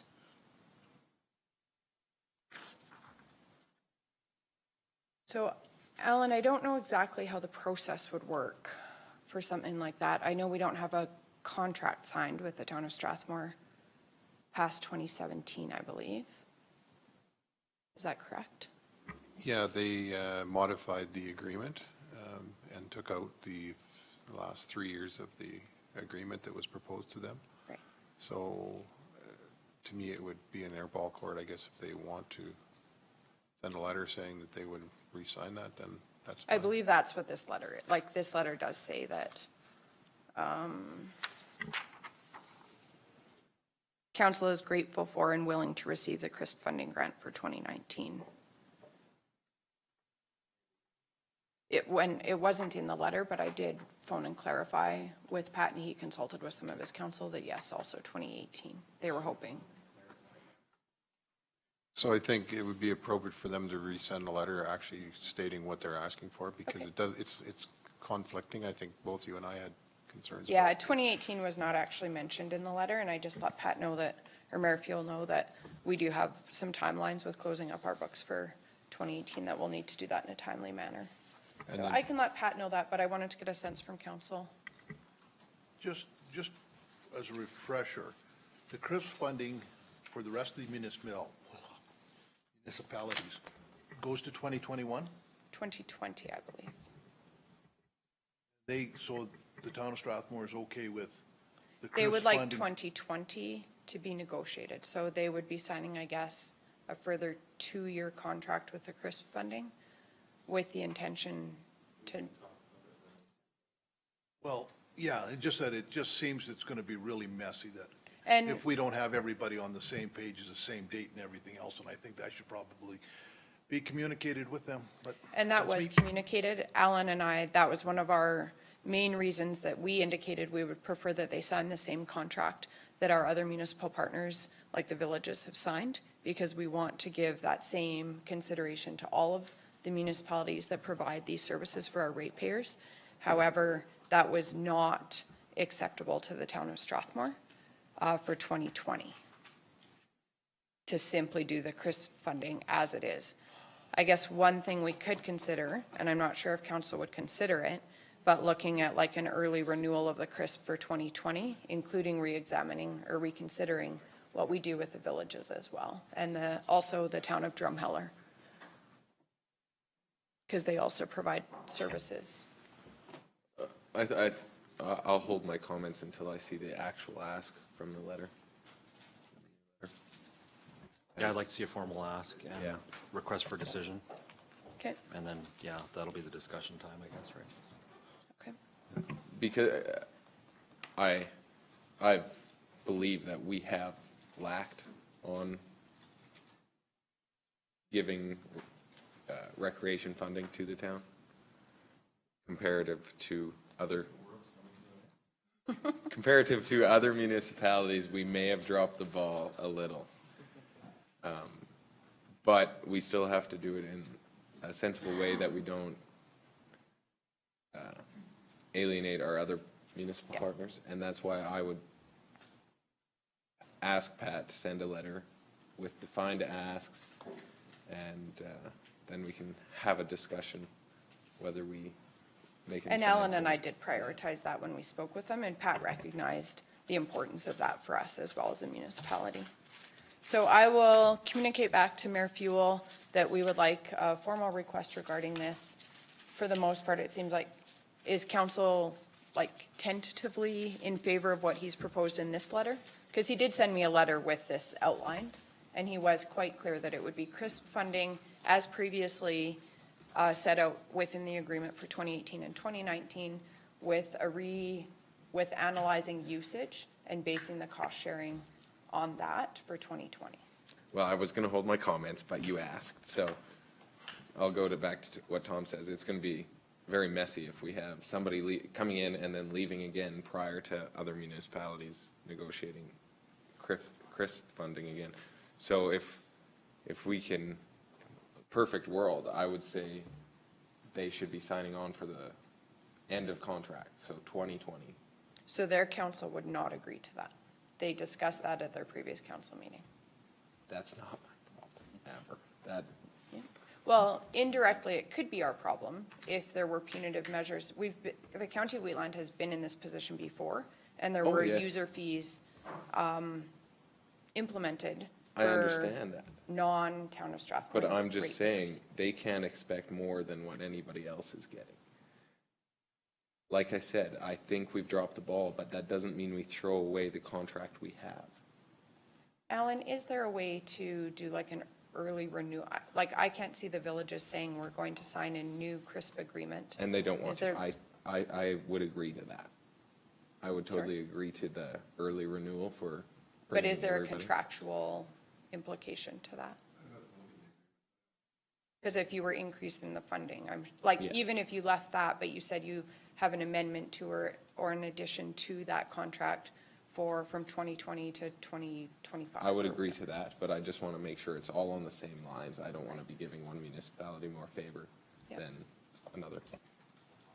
I think further to that, Madam Chair, if I may, in the discussions,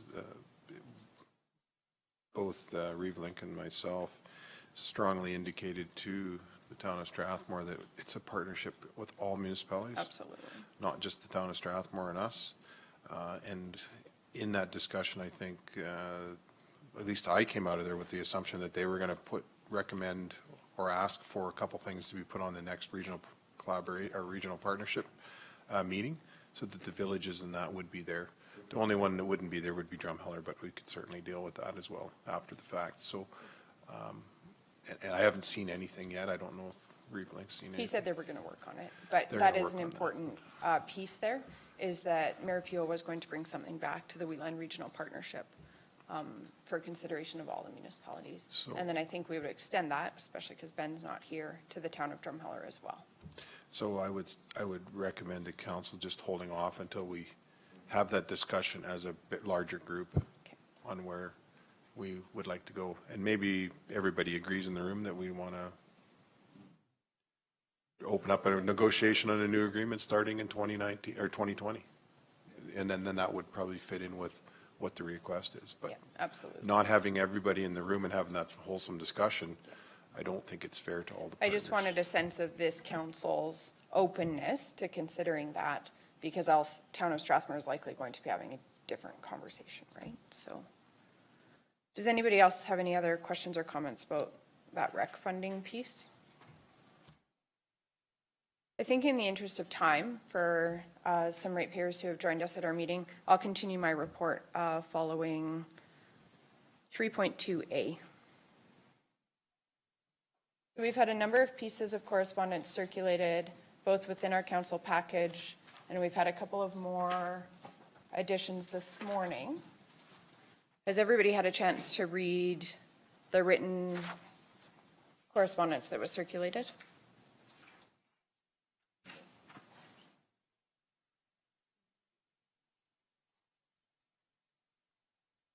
Good morning. Good morning. So just a note, our council meetings are recorded and maybe posted on our county website or on social media. And if you can just state your name and welcome.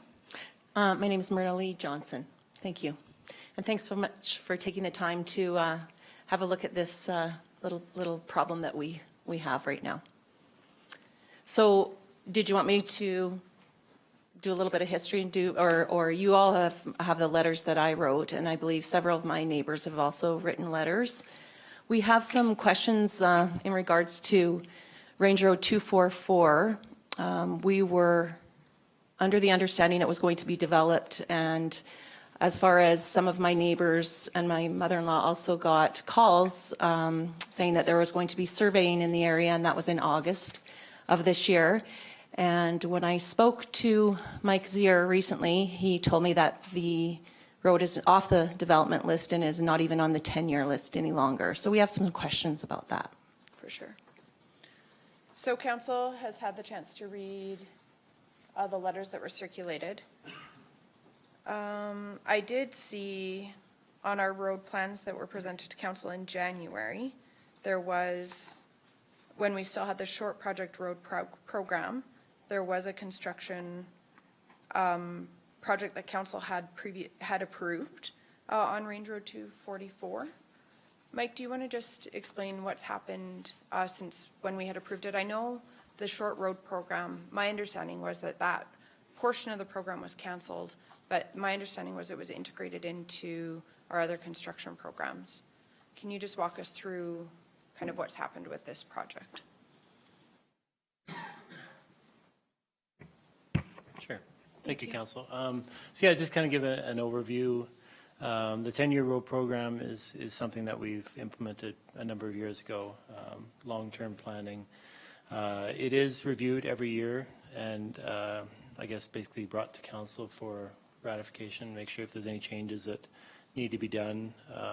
In the review earlier this year, it was noted that a few road projects don't follow our future plans there for repairing roads that have a higher priority than others. So we did look at a full review of the road program, both short and long, this spring. Looked at a couple of roads that were probably not high on the priority list as far as we were concerned for daily trip traffic, heavy loads, that sort of thing. Roads that are highly traveled get priority, basically. So we took a few of the roads that weren't on the road plan here, implemented them here, and because of that, some roads were put down as a lower priority and some were eliminated because of that. So this road would be one of those instances where we didn't feel that based on development in the area and trip counts that it would be relevant to keep on the road plan here. So that recommendation went to Committee of the Whole in September for that meeting, and then ultimately was approved by Council October 2nd.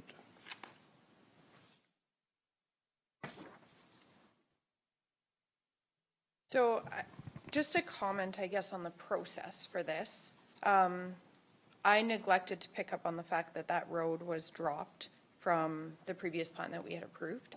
And because of the way the short project road program was eliminated, there was no way, like I noticed when I went through the road program that we were presented in September, it just wasn't really highlighted what was canceled necessarily.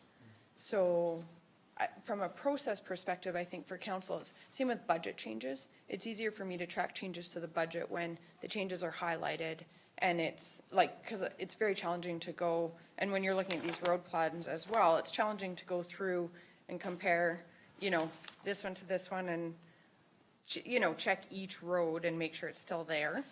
So from a process perspective, when changes are made, I don't know council's thoughts, but if the roads that are being deleted or changed could be highlighted to council.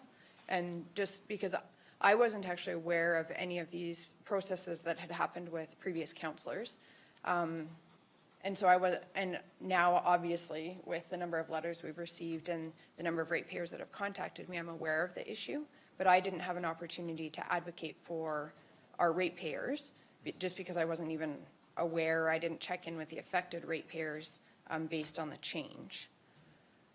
So I don't know where we go from here.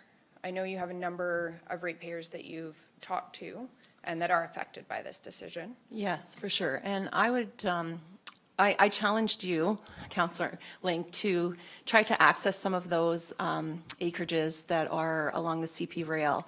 And did you have a chance to try to get to their place? It was not passable in my vehicle. Yeah. I couldn't access So- the day that I tried. Right. So for me, I don't know. I understand that heavily trafficked roads would be more of a priority, but I also, you know, I also think that this is dangerous for these residents. I obviously have a different agenda. I don't travel that road daily. We have a landlocked piece of land there that we have actually, we purchased 20 years ago and went on the list then to try to get the road developed. And we knew that it would take a while, but I was hoping within 20 years when my kids would be ready to set down roots in Strathmore that we would have some progress. And so when I started looking into rallying my neighbors, I couldn't believe the conditions that they drive through every day to get to their homes. And I had challenged Councillor Link to go try to access Tony Weeb's residence. She has 2 easements. She goes through 2 neighbors' properties. I know you have her letter. And she's chose to use that undeveloped Range Road 244 pretty much year-round. They have a bobcat and they have several pieces of equipment and they're out there for hours on end trying to plow themselves out so they can get to work. So to me, that's a priority. Way more so than my agenda for my family, but yeah, I'll leave that with you. Questions, comments?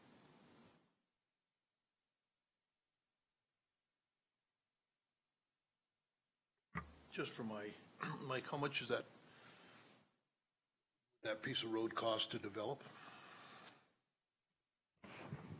So through the chair, we haven't, I checked to see what kind of work we had already done on this. We have about $1,000 worth of engineering, so very minimal work already in the design on this road. A quick overview, we can see that there's a number of wet areas on this portion of land, or on this portion of undeveloped road allowance. So likely there would be a wetland assessment required, all of the studies and approvals based on those assessments. And then, so that's in the ballpark of $50,000 to $80,000. And then the construction of the road, depending on if we could get fill in the area, we estimate around $500,000 to $600,000 per mile, including all the wetland approvals and that sort of thing.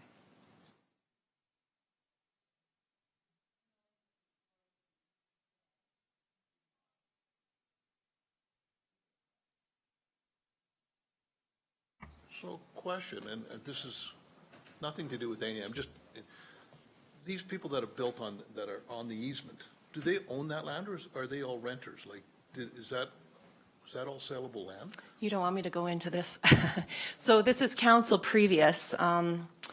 Apsland worked for the WAD and he purchased the CP rail land, and council at that time allowed him to subdivide many acreages. And to me, there was not, council allowed him to do that without these people having correct easements or access to their land. They own the land. There's a lot. There's a lot of discontent amongst the residents. That's what I gathered speaking to them all. Yeah, there's been all kinds of issues, and I believe some of you have even had phone calls from some of them throughout the year when there's issues. So, Can I just clarify one thing? When Myrna says the previous council, it was like 20 years ago. So just so the council understands it. Yeah, sorry. I don't think you can. So just so you know, this has been going on for a long time. Yeah, it wasn't during my term. Not my fault, not my fault. Okay. I believe we have a policy on building roads by ratepayers in the county. You want to speak to a little bit on that? I'll let you speak on it, then I'll add to it after. Okay. So yeah, it is a, I guess going back to the approval on the dwellings that exist on the property right now, as of the condition of a development permit or a subdivision approval, basically that's the county saying that this land is suitable for development, and we basically take on some liabilities on ensuring that that land is serviced. Part of the condition of these approvals for the homes were that easements were placed on the adjacent lands to provide access for them. So there is legal access to these parcels of land. There's no legal landlocked parcels because of these subdivisions. It's definitely inconvenient, but there's no legal inaccuracies or deficiencies in that. So just clarify that. As far as the development of the statutory road allowance, we do have a policy in our Public Works section that if well, I can read it out right here. So the landowners, if a proposed road construction is located within an existing statutory road allowance, the county, with the approval of council, may provide at discretion the engineering, culverts, gravel, fencing, and backsloping. So basically, it puts it on the landowner to construct the road, but the council could contribute by paying for gravel, culverts, engineering, that sort of thing. I'm not sure if that's the policy you're speaking about. Yeah, that's the policy I was wanting. And over the course of time I've been here, we've had numerous roads built by ratepayers in the county. I know in my division, it's not uncommon that ratepayers build a half a mile or mile of road. They're just dotted all over. And in this case, if there's more than one going to use the road, we had that, what do you call it? Endeavor to assist, right? So everybody has to pay their share of it. I know the houses are there now, and it's harder to enforce things when the development's done, but it's not uncommon in the county that ratepayers build their own roads for their own private residences.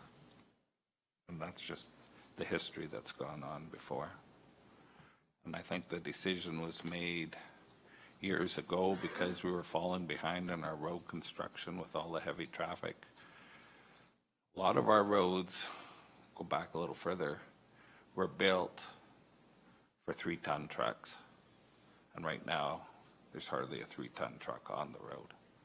They're either SUVs or Super Bs, and our roads are taking a punishing blow to it. So we focused on building roads to a new standard and getting a road network done. And we even went so far as contracting roads recently, trying to catch up. It's costing us a pile of money, but in the same sense, we've shied away from doing virtually, I know they're not private roads, but they are just for a certain residence.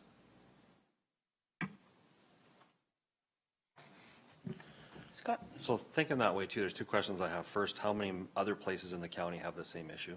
Just because I'm thinking can of worms here.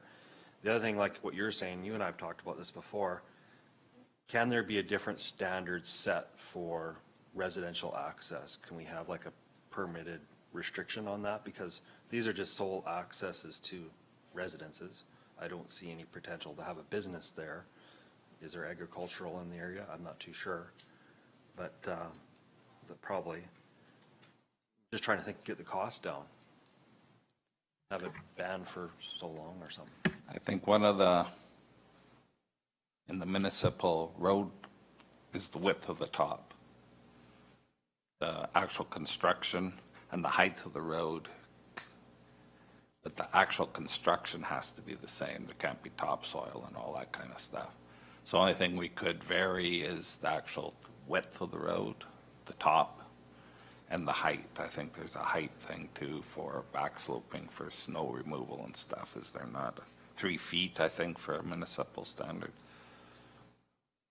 So through the chair, just, we have looked at that, and our policies do have a minimum 8.6 meter top, mainly because when these roads are constructed, we ultimately take them over, and then we are responsible for maintaining them, sending graders, plow trucks, whatever it needs to be down there.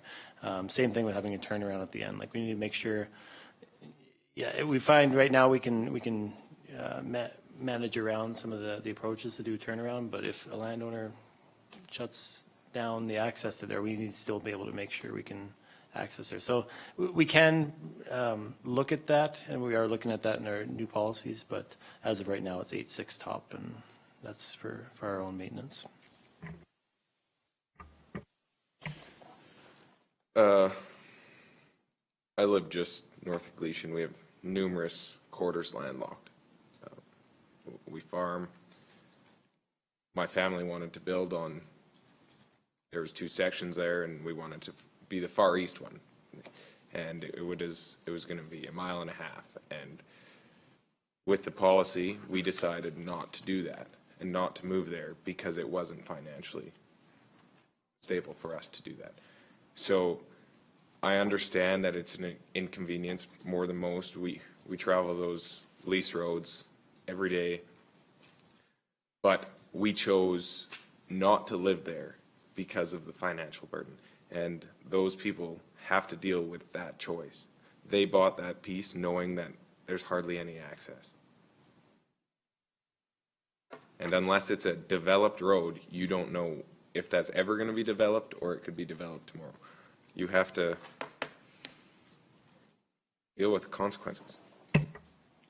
Just a question, how many people, if we put this road in, how many people does this benefit?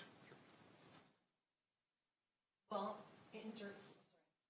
indirectly, it would benefit, I figure, 6 to 7 people. Not that they would all use that road, but they could take the easements off of their property as well.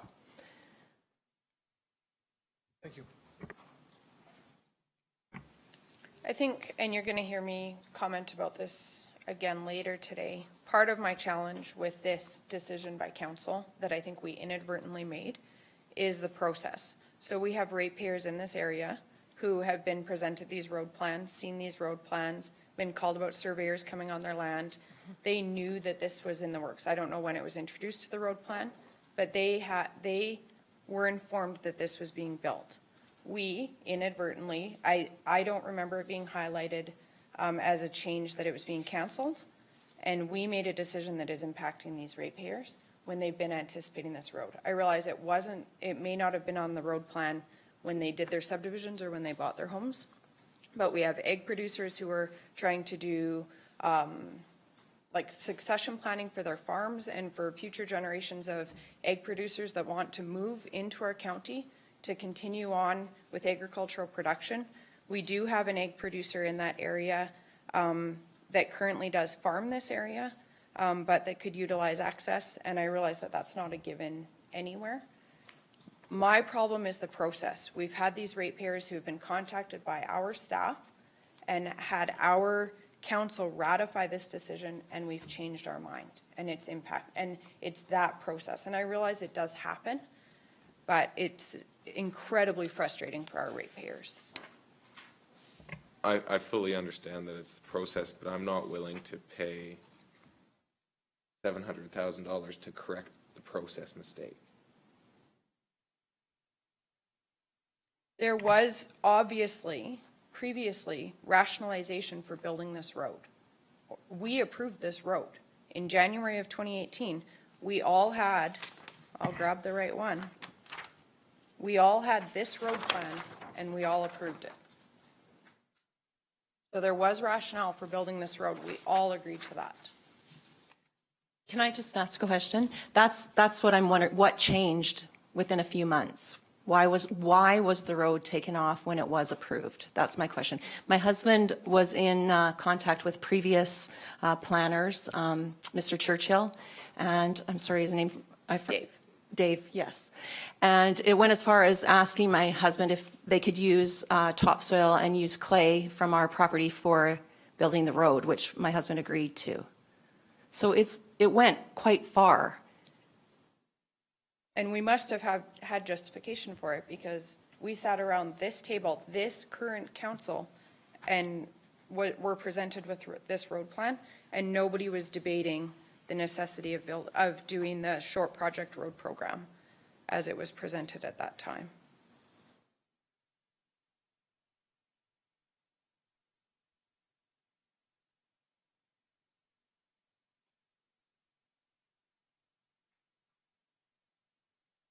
I agree with you on the process, because the decision I made wasn't specifically to take away a road here. And I realize it's our due diligence to look through everything that we're doing, and sometimes we don't always catch all the just minor details. Not saying that, but we look at millions of dollars, right? So we try to make the best decision. And I mean, things get overlooked, and I'm not opposed to talking about it again. I'm not saying we do it right away, but maybe there's a different standard that we could have to lower the cost that you're working on already. Maybe there's something in that regards that we can do. I'm not too sure or not. Maybe that's the time to implement something like that. One thing I noted to Mrs. Johnson is, I think one of the concerns is that this is nowhere in the 10-year plan now. And I did indicate that we do reanalyze these roads every year, and that obviously I didn't have the opportunity to advocate for this road when we looked at it last time, because I neglected to notice that it was dropped from the most recent road plan that we were presented with. However, I said the 10-year plan isn't set in stone, so there could be an opportunity for council to re-examine that, look at it, and see what our options are when we look at our road programming next. But I'm sympathetic to our ratepayers that are affected by the changes that we make in our decisions. And unless we have like a really, really strong rationale for canceling that, that's where my issue is. Because it was presented and there was that expectation that it was going to be built.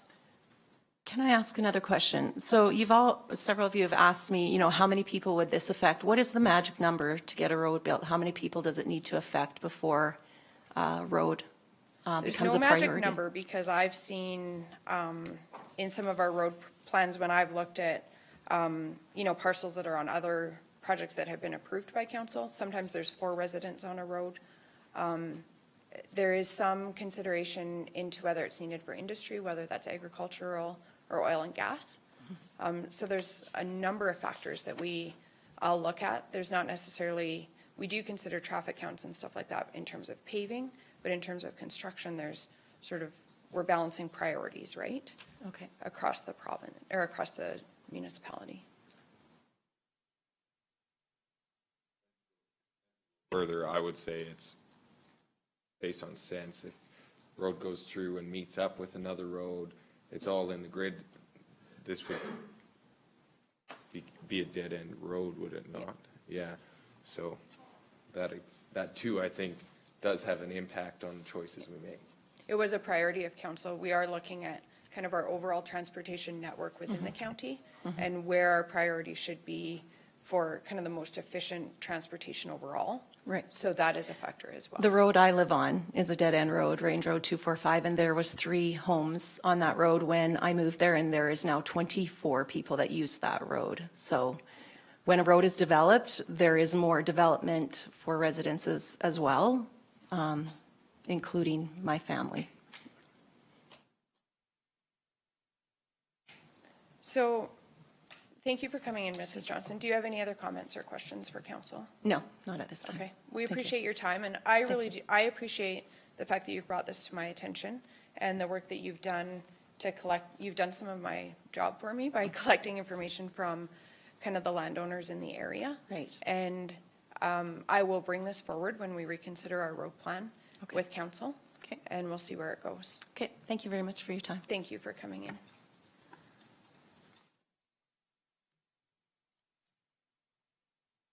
I'll move we accept his information. Any questions or comments? All in favor? Motion carried.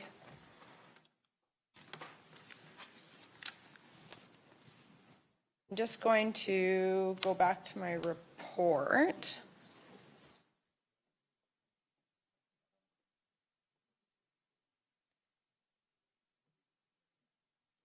Just a couple of other notes regarding my report. I wanted to formally invite everybody to the CP Holiday Train experience in Gleason on Friday night. The actual train will be coming through Gleason at 9:55, but the kind of festivities and fun will start at 7 o'clock. I'm also still looking for volunteers if anybody is willing to help out. I think Councillor Wilson has volunteered already. Oh, right. After that, right, you bet. So just get in touch with me after the meeting.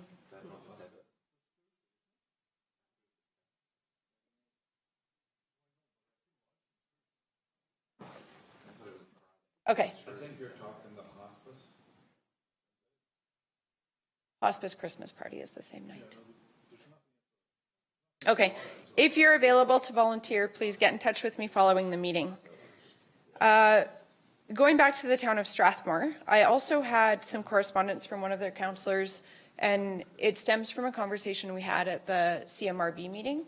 The CMRB is also supporting sub-regional collaboration processes. And so what a couple of councillors from Strathmore have approached me about is whether our council would be willing to meet with their council to look at if there are any efficiencies that can be found by collaborating. And several examples were given. And I don't want to get into any details necessarily today, but I thought maybe if council wants to discuss this, maybe in a planning and priorities meeting, and then if we want to meet with the town of Strathmore, if council's in favor of that, just informally. Excellent. Further to that, I touched on this morning when we were looking at the land use bylaw amendment that was proposed, but I did have just an informal meeting with the mayors and reeves from Chestermere, Strathmore, and Rockyview, and we are looking to do a sub-regional meeting to discuss any ways that the municipalities can do some sub-regional collaboration. So I just wanted council to be aware that we're doing that. And I'll be obviously keeping council updated frequently on how that's going. I've also been in touch with Reeve Belkey with Rockyview Council and requested that we do inter-council dinner or meeting with them. They're very open. Perhaps at lunch if we could pull out our calendars and just look at some dates that might work for us, and I can get those to his administrative assistant.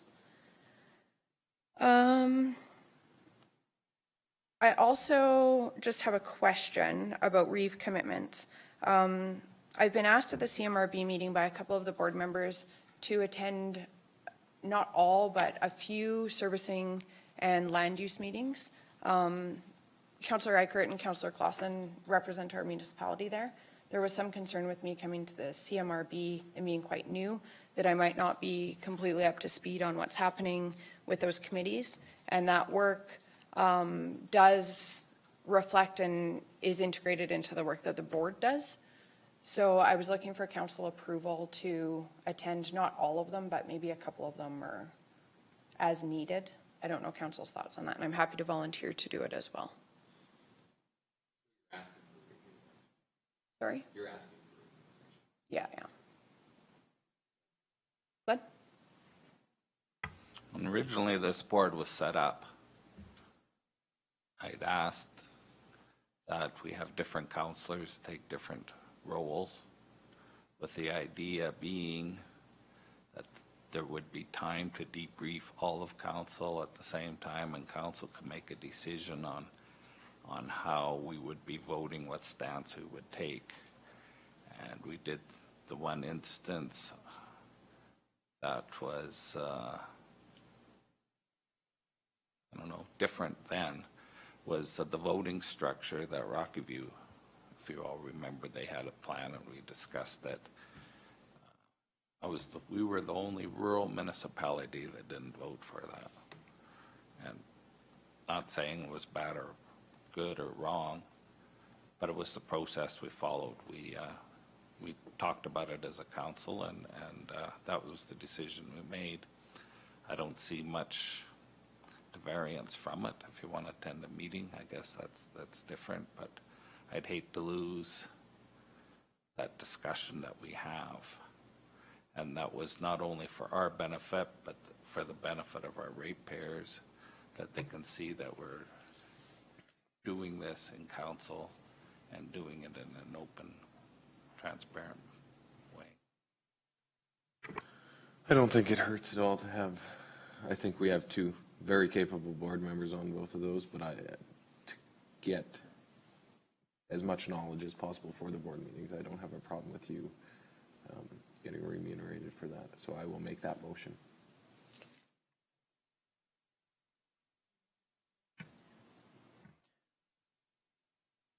Just trying to think, like, at least my end, the servicing end of it, it's pretty slow right now, and it's all depends on, it's kind of the process, starts from the top, it goes to the land use, and then it goes to service. Really not a whole bunch going on my end of it right at the moment, and I know a couple times we'd met with Alan, kind of debriefed before, and, you know, as the people that sit there to kind of share information back and forth, what we should be doing, and I'm not, you know, I mean, it's all on your time commitment too, because it's another whole day, basically, if you go to servicing and land use too, so. I don't know that you'll gain a bunch from it, but I'm just, yeah.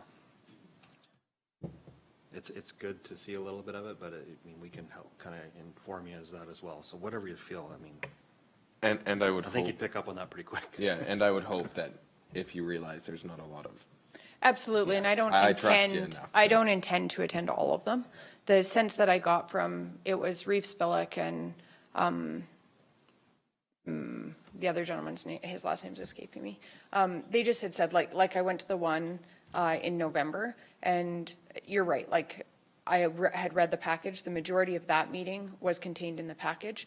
What I do potentially foresee is there could be a meeting, and maybe you can give me the heads up, that it's one that you might go in camera, where I could attend just as an observer in camera, but still have that information to bring back to the full board. Likely we can discuss those things, but sometimes you lose some of the fullness of the conversation of that committee, is the concern that was raised to me from the board level. Tom? Alan, excuse me, Alan, does the Reeve get a copy of the same notes, what's going to happen to the briefing notes that we get from CMRB for the land use? Because I think with that, you're going to realize that we follow that to the letter of the law. And I have no problem you overseeing it. I'm just, you know, I think you have, a lot of times you'll probably have better use of your time than to be sitting in there, so. I would, if I get administration to just forward a copy of the land use, that would be fantastic. Then you can make that decision. It'll be easier for you to make the decision. I don't think I have seen briefing notes so far. I have been reading the packages for your committee. Yeah, you bet. Yeah, that's what I'm sure. English is, when it's your third or fourth language, is difficult. I think we're unique in municipalities having that we have different people sitting there, and it gives a different perspective. Absolutely. And I think that's a strength that we have. I think, I don't know how I say this, a lot of other municipalities have one person there, and they can intermingle different things together from different boards, and I don't like that. And I think that's what it gives us, because we don't have any issues at that level or the land use level. We're different, representing our certain area, and I like to keep it that way as much as we can. Absolutely, you can come anytime you want. I have no problem with that, but I just want it, I'm wondering if that's the direction that some of them are trying to push that way. I didn't get the sense that that was the case, and I think there's actually more municipalities. Like, I noticed, I think Strathmore has now delegated some of the committees to some of their other councillors.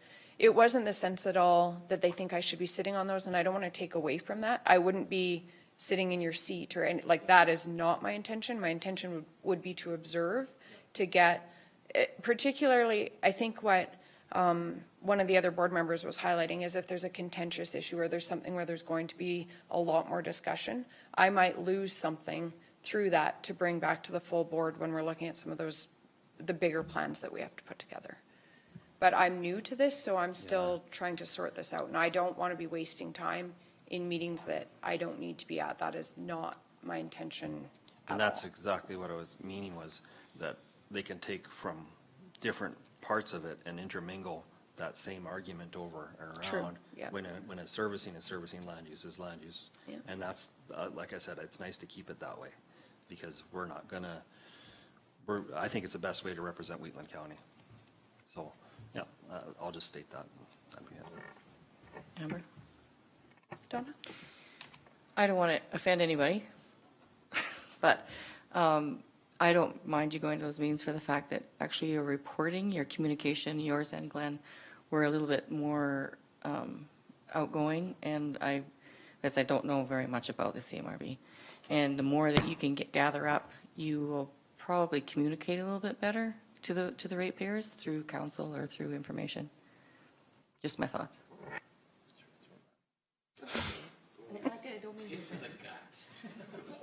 Well, Alan, go ahead. Can I just confirm what the motion that Councillor Wilson had, is this to provide reimbursement for the Reeve to attend the CMRB servicing and land use meetings in November? Is that what your motion is, or is it in perpetuity, or what exactly is your motion? With her discretion, to attend any committee meetings of the CMRB at her discretion. Okay.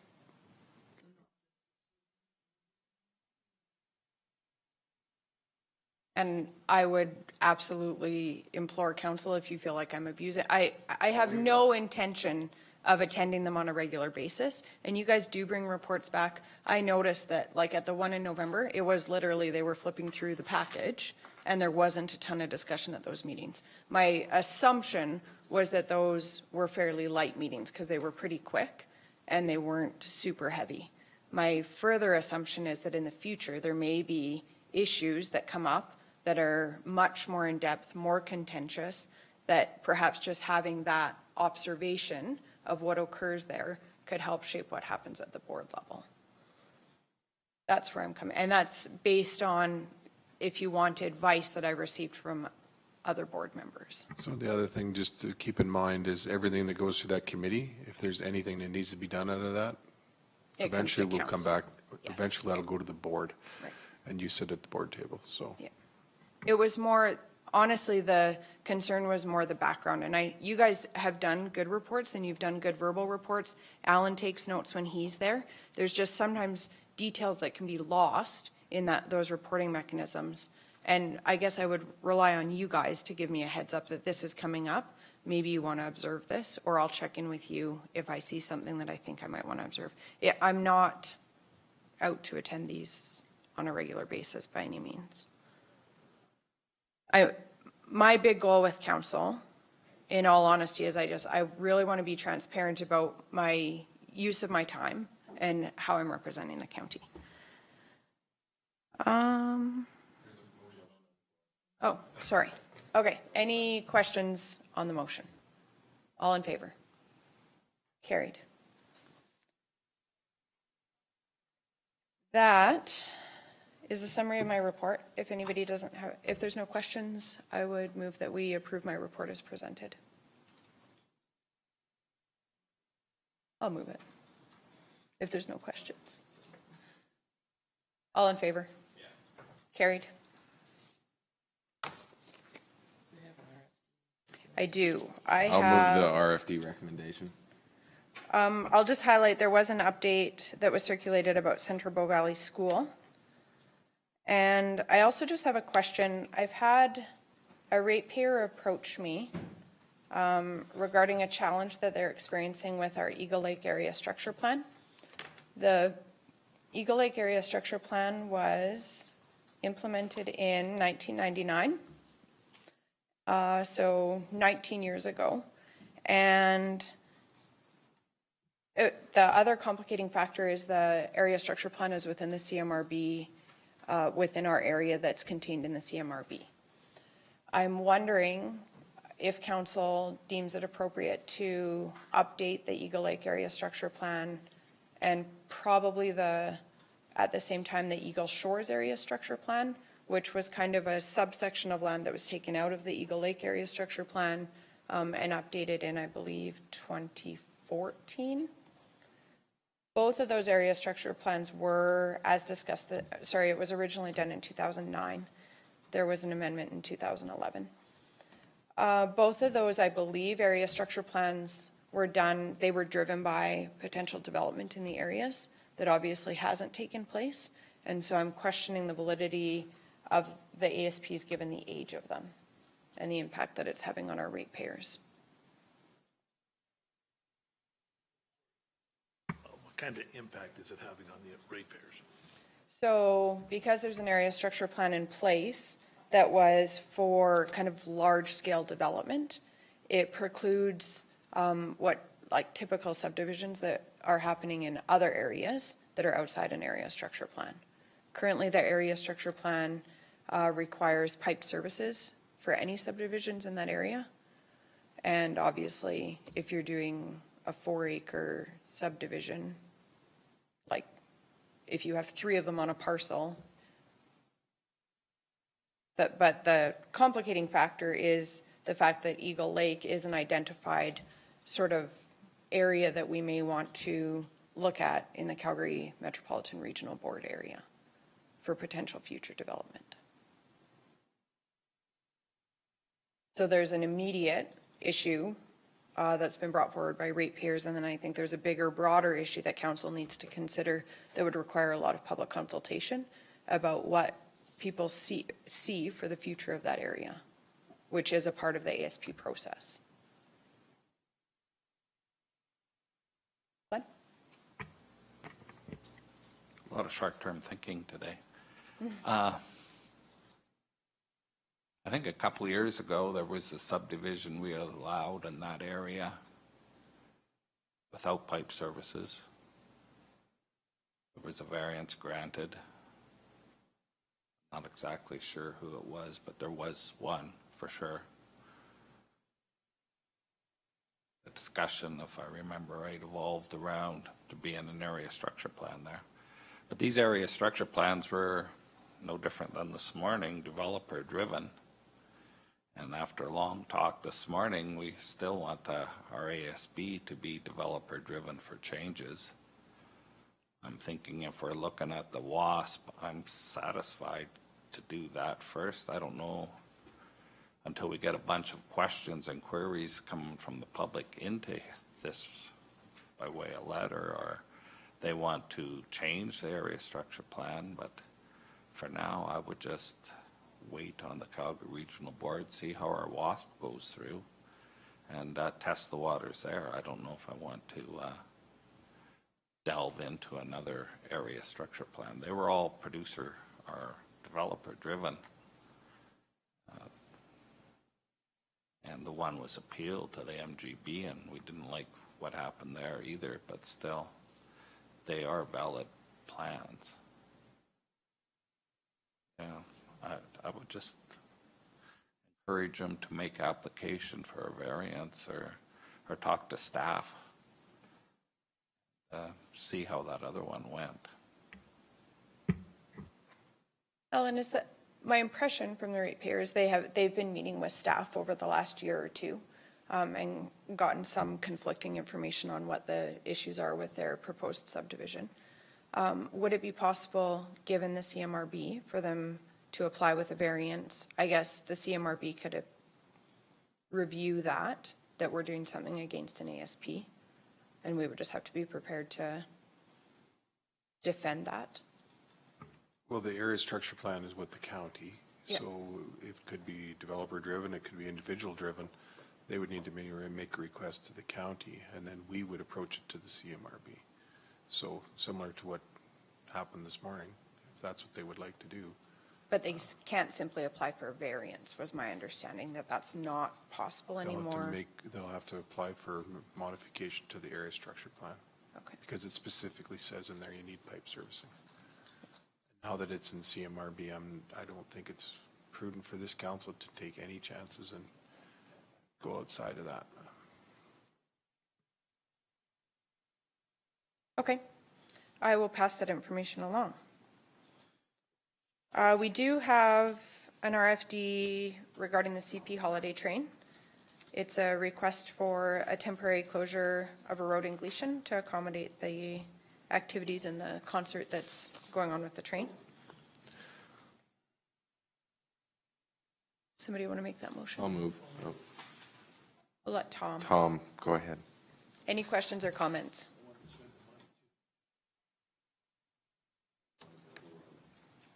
All in favor? Motion carried.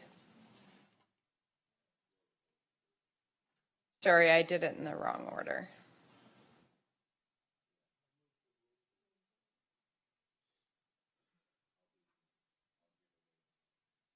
So under 4.1D1, there's a request for $2,500 for the CP holiday train. Part of this will be in kind because we do have some staffing that has been committed. Constable Dean Young has been attending the meetings, and then there may also be some public works collaboration with Siksika Public Works just for snow clearing and cleanup and things like that.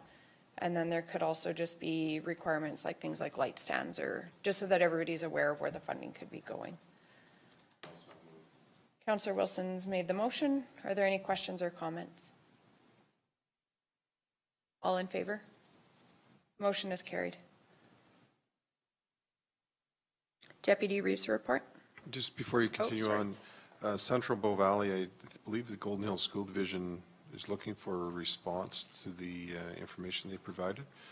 So the complete demolition of the Bow Valley School in Gleason would be at the cost of Golden Hill School Division, unless the county assumed the building, and I've gone through that a number of times. Complete demolition, the consultant group 2 came back with $25,000 cost. There's no cost to the county for that. For a partial demolition, Golden Hill School Division does not have money, and neither would Alberta Infrastructure pay for that engineering component of that study. I think I indicated to council that from what I understand is the electrical panel goes into the old building where we wanted to have that, council wanted to have that removed, which would mean relocation of electrical panel, which would mean a cost from Fortis. We don't know what that cost would be. Also, the plumbing and heating, obviously, partial demolition would require some modification to that. All can be done, it just, there's a cost to that. So council needs to consider if they want to do the partial demolition, then we need to commit some funds to ensure at least the first step, the engineering studies get done in regards to that. So, Can I just put a motion on the floor? Can I just make just one comment first? I would just ask council to consider, at our previous council meeting, we did make a commitment just to wait on a final decision regarding this school. There is a group of business people and ratepayers that are putting together a potential proposal for use of the school. However, I shared some of this information with them and indicated that it was not likely that council would consider funding for a partial demolition. They do have some potential uses for even the old part of the school. And so I think they would be in favor of that, like not considering a partial demolition or allocating any funds towards that. But if we could just hold off on the final decision, whether we demolish or not, to give them an opportunity to complete their business case. I need to impress upon council, this has been going on for 3 years now. Golden Hill School Division, which is a public entity, is putting money into this to keep the heat and doing a little bit of maintenance. They do inspections on there on a regular basis. It's insured. There's a cost that they continue to incur. They at some point, and I think we're coming fairly close, will refuse to do that at some point. So council needs to make some commitment one way or another in regards to this school. So. And I did impress exactly that upon this group and said if they could expedite a potential business case and present it to council as absolutely as soon as possible. I said at that time council had considered potentially a few months, and they said they would have it done faster than that. That's what we had talked about at our last meeting, but they're talking more like a month or something like that. So can we get a set date? I can ask that for sure. And then because can we set a date for them? Yeah. Yeah. So can we, I'd move that any interest in this, in the saving of a plan come forward and be presented to us. Yeah, when's our first council meeting? January 8th, we have council. January 8th, that if they don't have anything on paper, like they have to have their stuff together by January 8th, or I think I know where this is going. Okay, if council, do we need a motion for that, or? Okay. A different motion on the floor. Since we don't need a motion, I'll move. I don't even care if it doesn't pass, but I will move because I will be rung up the ringer if I don't put this on the floor. That Wheatland County Council direct Golden Hills to carry on with full demolition starting this spring and turn land over to the county. I'm sorry, Tom, but it has to be done. That's where it's going anyways. And I will, again, just request that we honor our previous commitment at our previous council meeting to give some time to this interest group that is and they have been working hard to put a proposal together and to look at the proposal and examine it for feasibility before we make this decision. Okay, can I get you to amend your motion that the council will take it upon on the January 8th meeting to put that motion on the floor on the January 8th meeting? And then we will have time for this group to put their plan forward to us, and we can make a decision. But it'll be set in stone. January 8th, the decision will be made. Tom, will the plan they bring forward change your mind? I think you have to be. I'm asking you a question, Tom. More than likely not. Then I will not amend my motion. I think it would be a grave disservice to this community to short circuit this process. This is the third time we've talked about process today and issues that it's causing our ratepayers. And I think that would be very, very wrong of our council to do that. We made a commitment at our last council meeting, which I communicated to these ratepayers and community members. They committed to working as quickly as possible on this business case as possible and said that they would get it to me as soon as possible. I think we also, in response to Alan's comments, absolutely this has been a long process, but it also hasn't been expedited by Golden Hills and their representatives. Their board of trustees was not available to meet for months to discuss the conditions that they responded to our letter to take over the school and the lands, and that slowed us down. So it hasn't just been council process that has been holding this up. No, but now it is. And I will, as it is bad for the community, one could argue, but by keeping the school and by allowing Golden Hills to keep heating the building with public funds, though they are not our funds, they are public funds, that is a disservice to the county as a whole, not the community. So I will let my motion stand as is. Any further discussion? I don't care if it passes. I will not be offended if it doesn't pass. But I have to put it on because that is what. Any further discussion? All in favor of Jason's motion? Opposed? Motion's defeated. Thankfully. Okay. Yes, I'm sure we will too. Okay. I'll put a motion on the floor, sorry. Yeah. I'll put a notice of motion on the floor come January 8th, that same motion that Jason had. Notice of motion be on the agenda. To be notice. It's not a request for decision, it's a notice of motion. I'll make basically a public statement. If any of this stuff involves funding by the county, I know what my decision will be. So it better be 100% community funded operations, the whole 9 yards. Just so that's clear in my mind what my decision will be. Okay.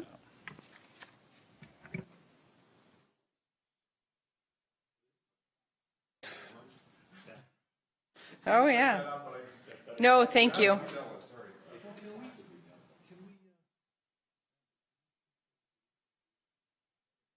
Take care of me, what, are you gonna take me out back, Tom? Are we breaking for lunch? The mailbox thing, remind me. Oh, Oh, yes, you've been here all day. yes, you have been waiting, yeah. Alan, do you mind if we go to that? Or do you want to watch our meeting all day? Do you need a staff member here? I do, yes. Okay. Could we break, does council mind if we break for 5 minutes and then come back to address this? Would that give you time to check if your staff is available, Alan? Okay, a 5-minute break. Good morning, Mike. Oh, yeah, exactly. So under 4.4C5, page 329 of the council package, there's a request to reconsider the book exchange boxes.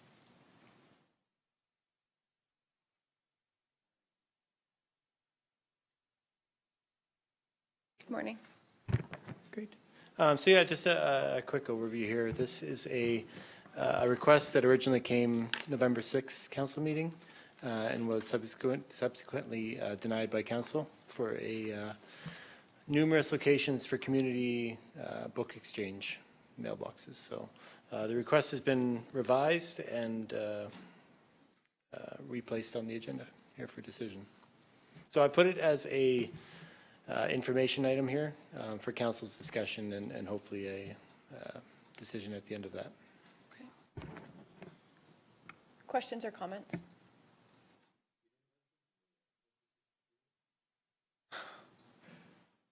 I want the council to say yes.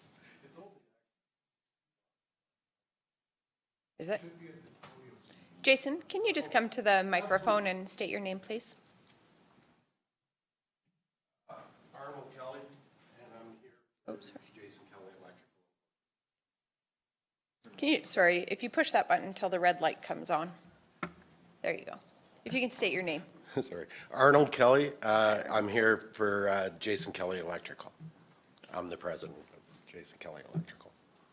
Does anybody have any questions? So you had just made a comment. Can you just repeat that? Because the room doesn't always pick up comments that are made. Oh, sorry. Actually, there's only 2 boxes that are actually would be considered into the Strathmore Council, like Wheatland Council. Yeah, the Wheatland Council. All the rest are actually on private land, like such as, and I took your advice, all your advices. Community centers, stuff like that. It's on their boxes, on their property, and also I've got permission right here from Canada Post. There's also permission here from Alberta Transportation, which says it's not in their jurisdiction whatsoever. None of them.